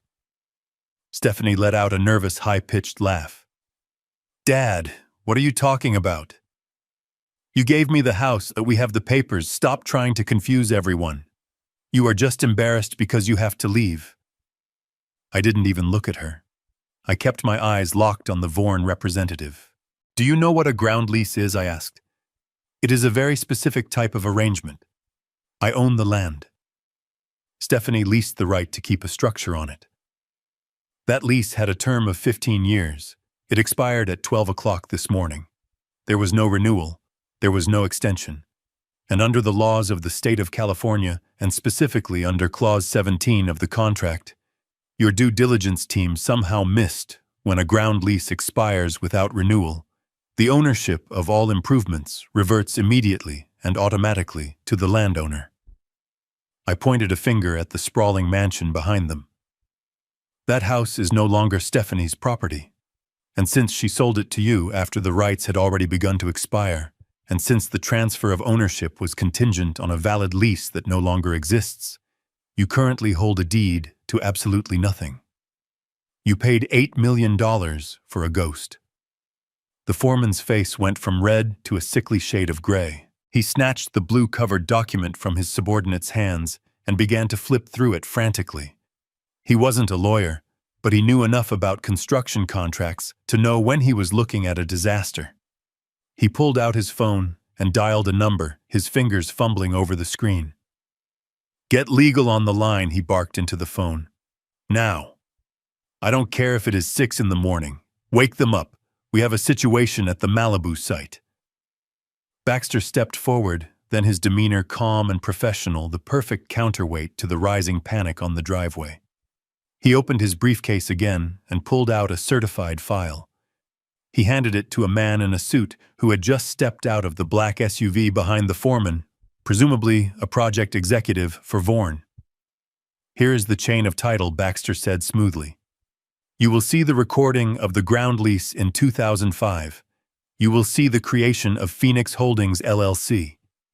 And you will see the expiration date, March 12, 2020. Yesterday." The executive took the file. He scanned the pages, his eyes darting back and forth. He stopped at the title search section. His breath hitched. "Oh my God," he whispered. "What is it?" the foreman asked. The executive looked up, his face pale. "The title search. The preliminary report we ran last week. It only checked the grantor index for Stephanie Blackwood. It didn't cross-reference the underlying land parcel ID against the LLC registry. They missed it. They missed Phoenix Holdings entirely."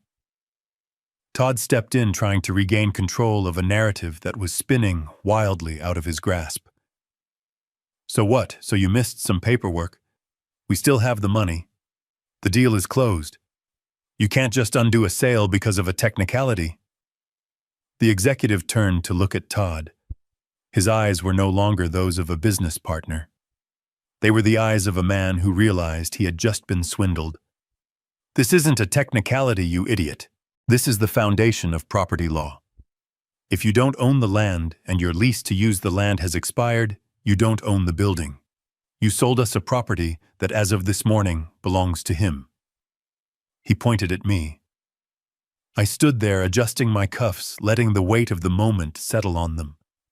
The silence was heavy, broken only by the distant sound of the waves and the heavy breathing of the Vorn team. "That means," I said, speaking directly to the executive, "that my daughter just sold you my property.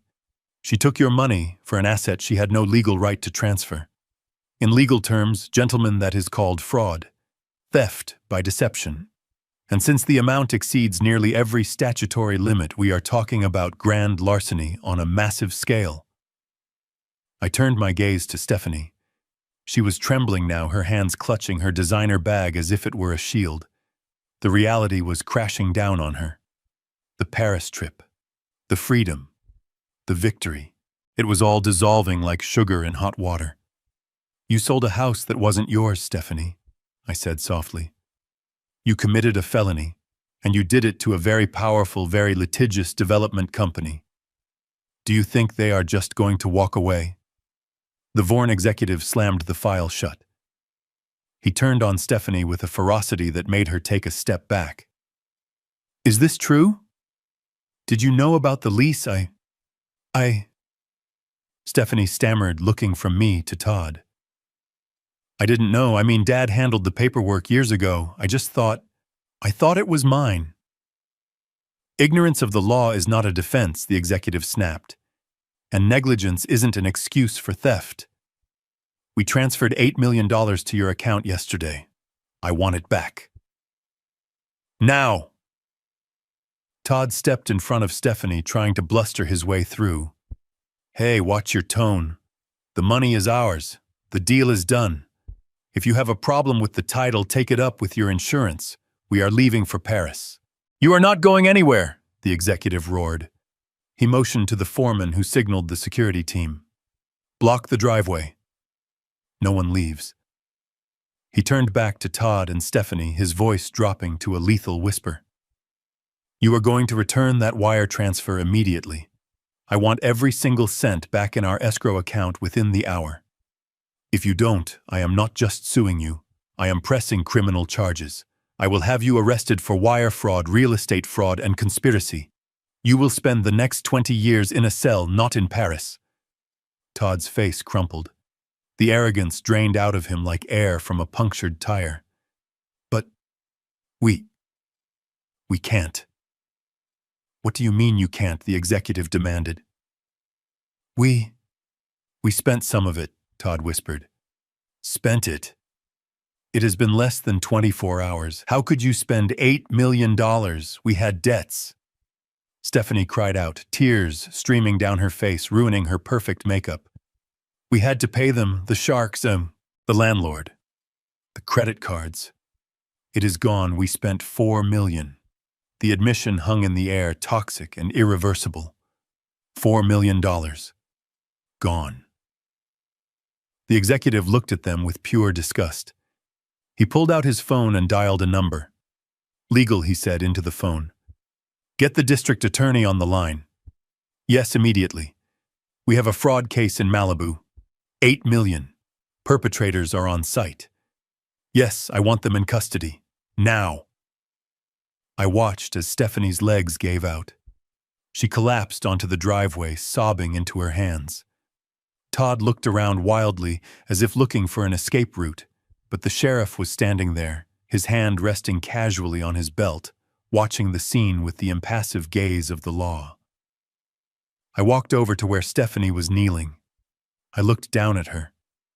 She looked up at me, her eyes filled with terror. Daddy, please, she begged. Please help us.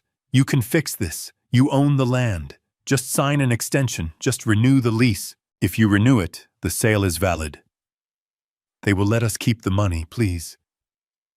They are going to put me in jail. I looked at her. I saw the little girl I had raised, but I also saw the woman who had evicted me 24 hours ago. I saw the woman who had laughed about leaving me to rot. I saw the woman who had thrown her mother's memory into a trash bag. I could save her. All it would take is a signature. I could extend the lease, validate the sale, and let them walk away with the remaining $4 million. I could take the hit. I could let them win just to keep my daughter out of prison. That is what a father is supposed to do, right? Sacrifice himself for his children. But then I remembered the toast. To Harrison Blackwood, the clueless benefactor, survival of the fittest. I leaned down close to her. I wanted her to hear this clearly. I could fix it, Stephanie, I whispered. But I won't. Her eyes went wide. Why, Daddy, why? Because you broke the contract. I said, standing up and buttoning my jacket. You broke the contract of family. You broke the contract of decency. And now you are going to learn how the real world works. You don't get bailed out when you burn down your own house. You get burned. I turned to the sheriff and nodded. Do your job, Sheriff. The sheriff stepped forward, pulling the handcuffs from his belt. The metal clicked as he secured Stephanie's wrists behind her back. She screamed a raw, primal sound of disbelief. Todd tried to run, making a pathetic dash toward the side gate, but the Vorn security team tackled him into the gravel before he made it 10 yards. I stood there watching my daughter and son-in-law being dragged toward the sheriff's cruiser. I watched the Vorn executive screaming into his phone trying to salvage his career. I watched the bulldozers sitting silent and useless monsters with no master. I reached into my pocket and pulled out the photo of Catherine. I wiped a speck of dust from the frame. We are home, Katie, I whispered. We are home. The silence that followed the revelation was shattered by the frantic tapping of fingers on glass screens. Todd and Stephanie were huddled together, their faces illuminated by the harsh sunlight and the blue glow of their smartphones, desperately trying to undo the damage they had inflicted upon themselves. I watched them with the detached curiosity of a scientist, observing a chemical reaction that had gone critically wrong. They were trying to access their bank accounts, trying to claw back the millions they had wired out just hours ago, but the digital walls were closing in around them faster than they could type. Todd looked up from his phone, his face a mask of absolute terror that was almost pitiful to behold. It is frozen, he whispered, his voice cracking like dry wood. The account. It is locked. I can't access the remaining $4 million. It says there is a court order. The Vorn executive who had been on the phone with his legal department stepped forward with a grim sense of satisfaction. Of course it is frozen, he barked. My legal team moved for an emergency freeze the second I told them the title was fraudulent. You didn't think we would let you keep the change, did you? We are clawing back everything. Every single penny you haven't wasted yet is now evidence. Stephanie let out a sob that sounded like a wounded animal. But we sent the rest away, she cried, clutching Todd's arm. We sent $4 million to the creditors. We can't get that back. It is gone. We are negative. If you take the rest, we have nothing. We still owe you $4 million. That is correct, the executive said coldly. You owe us $4 million, plus legal fees, plus damages for the delay in our construction schedule. And since you clearly don't have the liquidity to pay us, we are going to liquidate you. We will take your cars, your jewelry, your clothes. We will garnish your wages for the rest of your natural lives until this debt is paid. You are ruined. The weight of those words seemed to physically crush them. I saw Todd's knees buckle. The arrogance, the swagger, the dreams of Ferraris and Parisian boulevards, it all evaporated in the salt air, leaving behind two terrified children who had played a game they didn't understand. They were staring into a future of bankruptcy and poverty, a hole so deep they would never climb out of it. But the financial ruin was only the first act of their tragedy. The sheriff, who had been waiting patiently while the civil matters were discussed, decided it was time to enforce the criminal code. He stepped into the circle, his hand resting on his handcuffs, his presence demanding attention. That is enough, Sheriff Miller said, his voice booming. We can discuss the finances later. Right now we have a felony to process. Stephanie Blackwood, please turn around and place your hands behind your back. You are under arrest for grand theft real estate fraud and conspiracy to commit a felony. Stephanie looked at him as if he were speaking a foreign language. Me, she stammered, pointing a trembling finger at her own chest.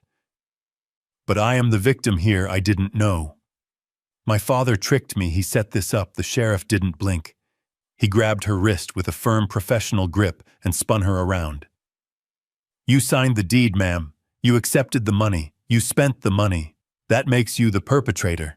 Ignorance of a contract you signed 15 years ago is not a defense in a court of law. The sound of the handcuffs ratcheting shut around her wrists was sharp and final. Click, click. My daughter, who had spent her life chasing freedom and luxury, was now bound in steel. She struggled for a moment, a useless, reflexive resistance before slumping forward, the fight draining out of her. Todd, seeing his wife in chains, made a split-second calculation. I saw it happen in his eyes.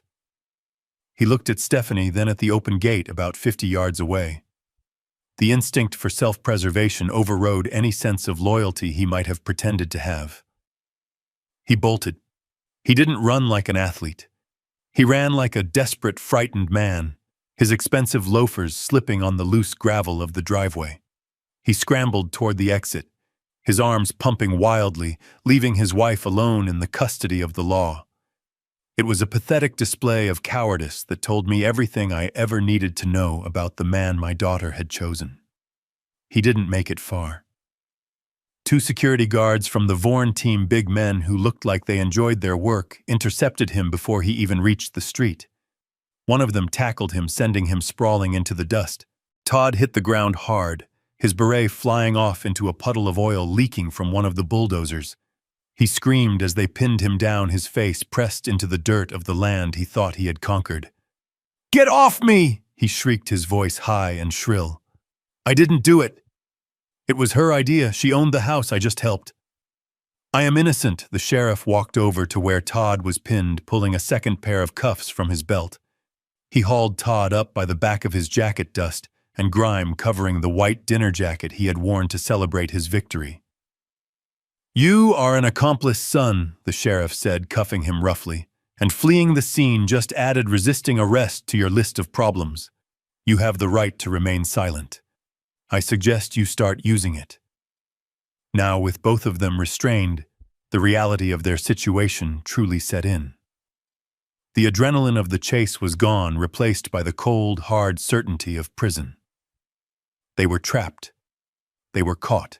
And they realized in that moment that there was only one person in the world who could save them.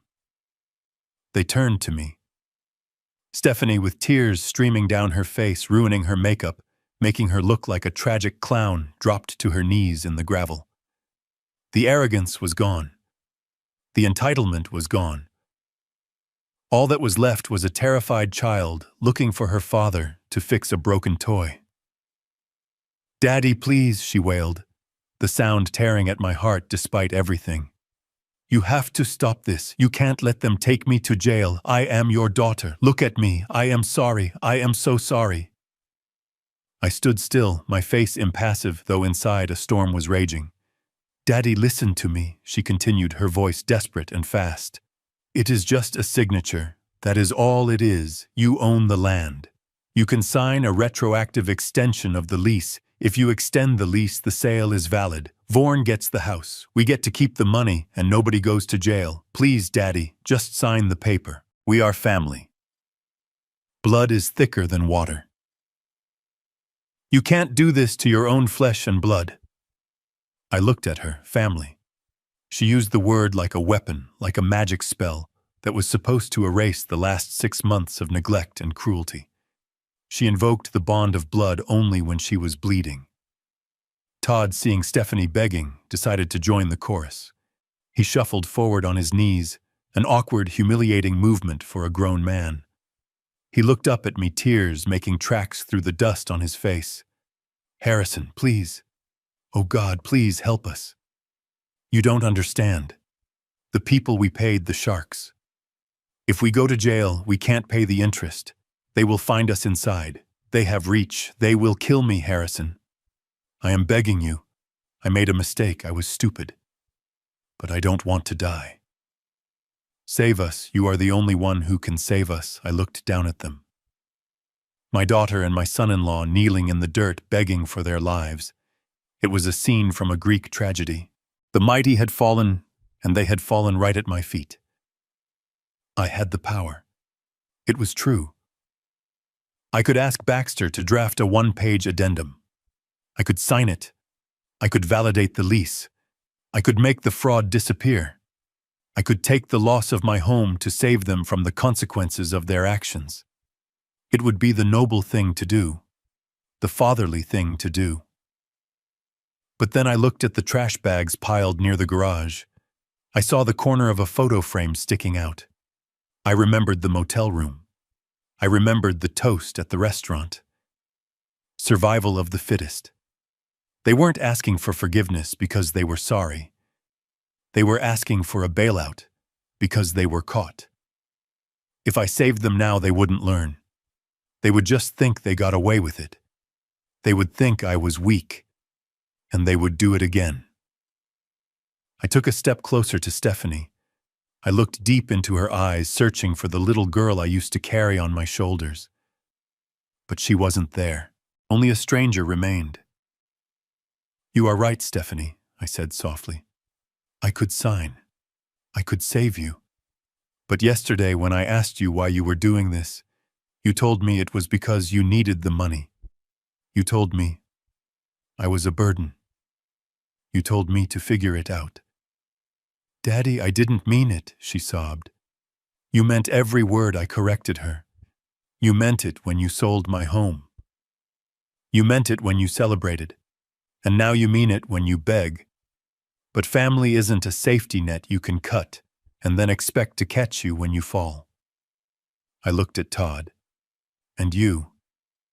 You want me to save you from the sharks? You invited the sharks into our lives. You gambled with money that wasn't yours. I am not your savior, Todd. I am just the landlord, and you are trespassing." I turned away from them. I couldn't look at them anymore. The pain was too great, but the resolve was stronger.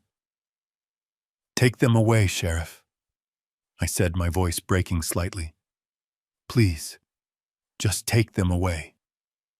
"No, Daddy, no," Stephanie screamed as the sheriff and his deputy hauled them up and dragged them toward the patrol cars. Todd was sobbing uncontrollably, begging for mercy, begging for a second chance that he had already squandered. I stood there watching them go. I didn't move until the patrol cars disappeared around the bend of the coast road, their sirens wailing a mournful song. The silence returned to the driveway, heavy and suffocating. The Vaughan executive was on his phone screaming at his lawyers. The construction crew was packing up. I was alone. I had won. But standing there in the wreckage of my family with the wind blowing in from the ocean, it didn't feel like a victory. It felt like a necessary amputation. I had cut off the infected limb to save the body, and now I had to learn how to live with the scar. The dust from the scuffle was settling on the driveway, coating the shiny leather of Todd's shoes and the hem of Stephanie's ruined dress. I looked down at them, my shadow stretching long and dark over their kneeling forms. It was a strange reversal of gravity. Just 48 hours ago, I had been the one feeling small, feeling discarded, standing in this exact spot while they loomed over me with their youth and their arrogance. Now they were the ones on the ground, reduced to weeping children by the consequences of their own greed. Stephanie looked up at me, her mascara running in black streaks down her face, her hands twisted awkwardly behind her back in the handcuffs. "Daddy," she whispered, her voice hoarse from screaming. "Please. We are family. You can't let them take us away. We are your blood." I stared at her, and for a moment the image flickered. I didn't see the woman in handcuffs. I saw the daughter who had called me on the phone 2 days ago. I heard her voice saying, "You need to move out." We sold it. I saw Todd throwing Catherine's wedding photo into the trash bin like it was garbage. I felt the cold, impersonal air of the motel room they had dumped me in. "Family," I repeated, testing the word on my tongue. It tasted like ash. "You keep using that word, Stephanie.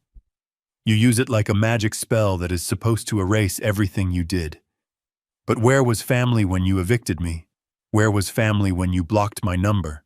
Where was family when you laughed about leaving me to rot in a state facility so you could buy handbags in Paris?" I took a half step closer, leaning down slightly so they wouldn't miss a single syllable. "When you sold this house, you told me I was a burden." I said, my voice quiet and cold. "You said I was a liability, holding you back from the life you deserved. You treated me like a bad debt that needed to be written off. Well, look at where we are now. The tables have turned. I am not a burden anymore, Stephanie. I am the creditor. And you are in default." Todd made a whimpering sound, trying to shuffle toward me on his knees, but the deputy held him back. "Harrison, please," he choked out. "We learned our lesson. We get it. Just sign the paper. Don't let us go to prison." I looked at Todd with a detachment that surprised even me. I didn't hate him. Hate requires energy. Hate requires passion. I just felt nothing. He was a bad investment. I should have liquidated years ago. "You didn't learn a lesson, Todd," I said. "You just got caught. There is a difference. If I save you now, you will just hate me for seeing you weak. You will wait for me to die so you can try again. I am not going to give you that chance." I straightened up, adjusting the cuffs of my jacket. I turned away from them, breaking the eye contact that they were desperately trying to hold. I looked at Baxter, who was standing by the car clutching his briefcase. His face was pale. He knew the law better than anyone, and he knew exactly what was about to happen to them. He looked at me with a question in his eyes. Harrison Baxter said softly, "Vaughan is going to sue them for the $8 million plus damages. The district attorney is going to press for maximum sentences on the fraud charges. If we add a civil suit from Phoenix Holdings for unauthorized sale and damages to the property, they will never see the light of day. Do you want me to file the papers?" I looked back at the patrol cars. The deputies were beginning to lift Stephanie and Todd off the ground, guiding them toward the back seats. They were struggling, crying, looking back at me one last time with eyes full of betrayal, as if I were the one who had wronged them. I took a deep breath, smelling the ocean air that was finally mine again. "No Baxter," I said. Don't file the civil suit. Baxter blinked, surprised. Are you sure they tried to steal $12 million from you? I know, I replied. But let Vaughan destroy them. Let the criminal justice system handle them. Let the loan sharks and the creditors pick over the carcass of their lives. That is enough. I don't need to pile on. I don't need their money, and I don't need their suffering on my conscience more than it already is. I looked at the house one last time, the grand mansion that had been the source of so much pride and so much pain. Let the law do its job, I said, turning my back on the scene. That is my final act of mercy. I am not going to sue them. I am just going to let them face the consequences. I protected them from their entire lives. Harrison's "Daddy, wait!" Stephanie's scream was muffled as the door of the patrol car slammed shut. Todd was already in the other vehicle, his head bowed against the window. I didn't turn around. I didn't flinch. I just started walking. I walked past the stunned Vaughan executives who were frantically trying to save their own skins. I walked past the silent bulldozers. I walked past the spot where my wedding photo had been thrown in the trash. I walked all the way to Baxter's car and got in the back seat. Drive, Baxter, I said, staring straight ahead. Just drive. As the car pulled away, I didn't look in the rearview mirror. I knew what was back there. A tragedy of my own, making a disaster born of spoiling children who never learned the value of $1 or the weight of a promise. I closed my eyes and let the hum of the engine drown out the memory of their pleas. It was over. The barracuda had bitten back, but the taste of blood wasn't sweet. It was just necessary. The most painful lesson of my life was realizing that blood does not guarantee loyalty. I spent years thinking that being a good father meant giving endlessly, but I was only enabling their destruction. True love requires boundaries. By letting my children face the consequences of their greed, I didn't just save myself. I gave them the only chance they had to actually grow. Never sacrifice your dignity for people who only value your utility. You can rebuild a fortune, but you cannot rebuild your self-respect once you have given it away to those who do not deserve it. If you believe that respect must be earned, hit the like button and subscribe to the channel. Have you ever had to cut ties with a family member to save your own peace? Tell me your story in the comments. I read everyone. Until next time, stay strong.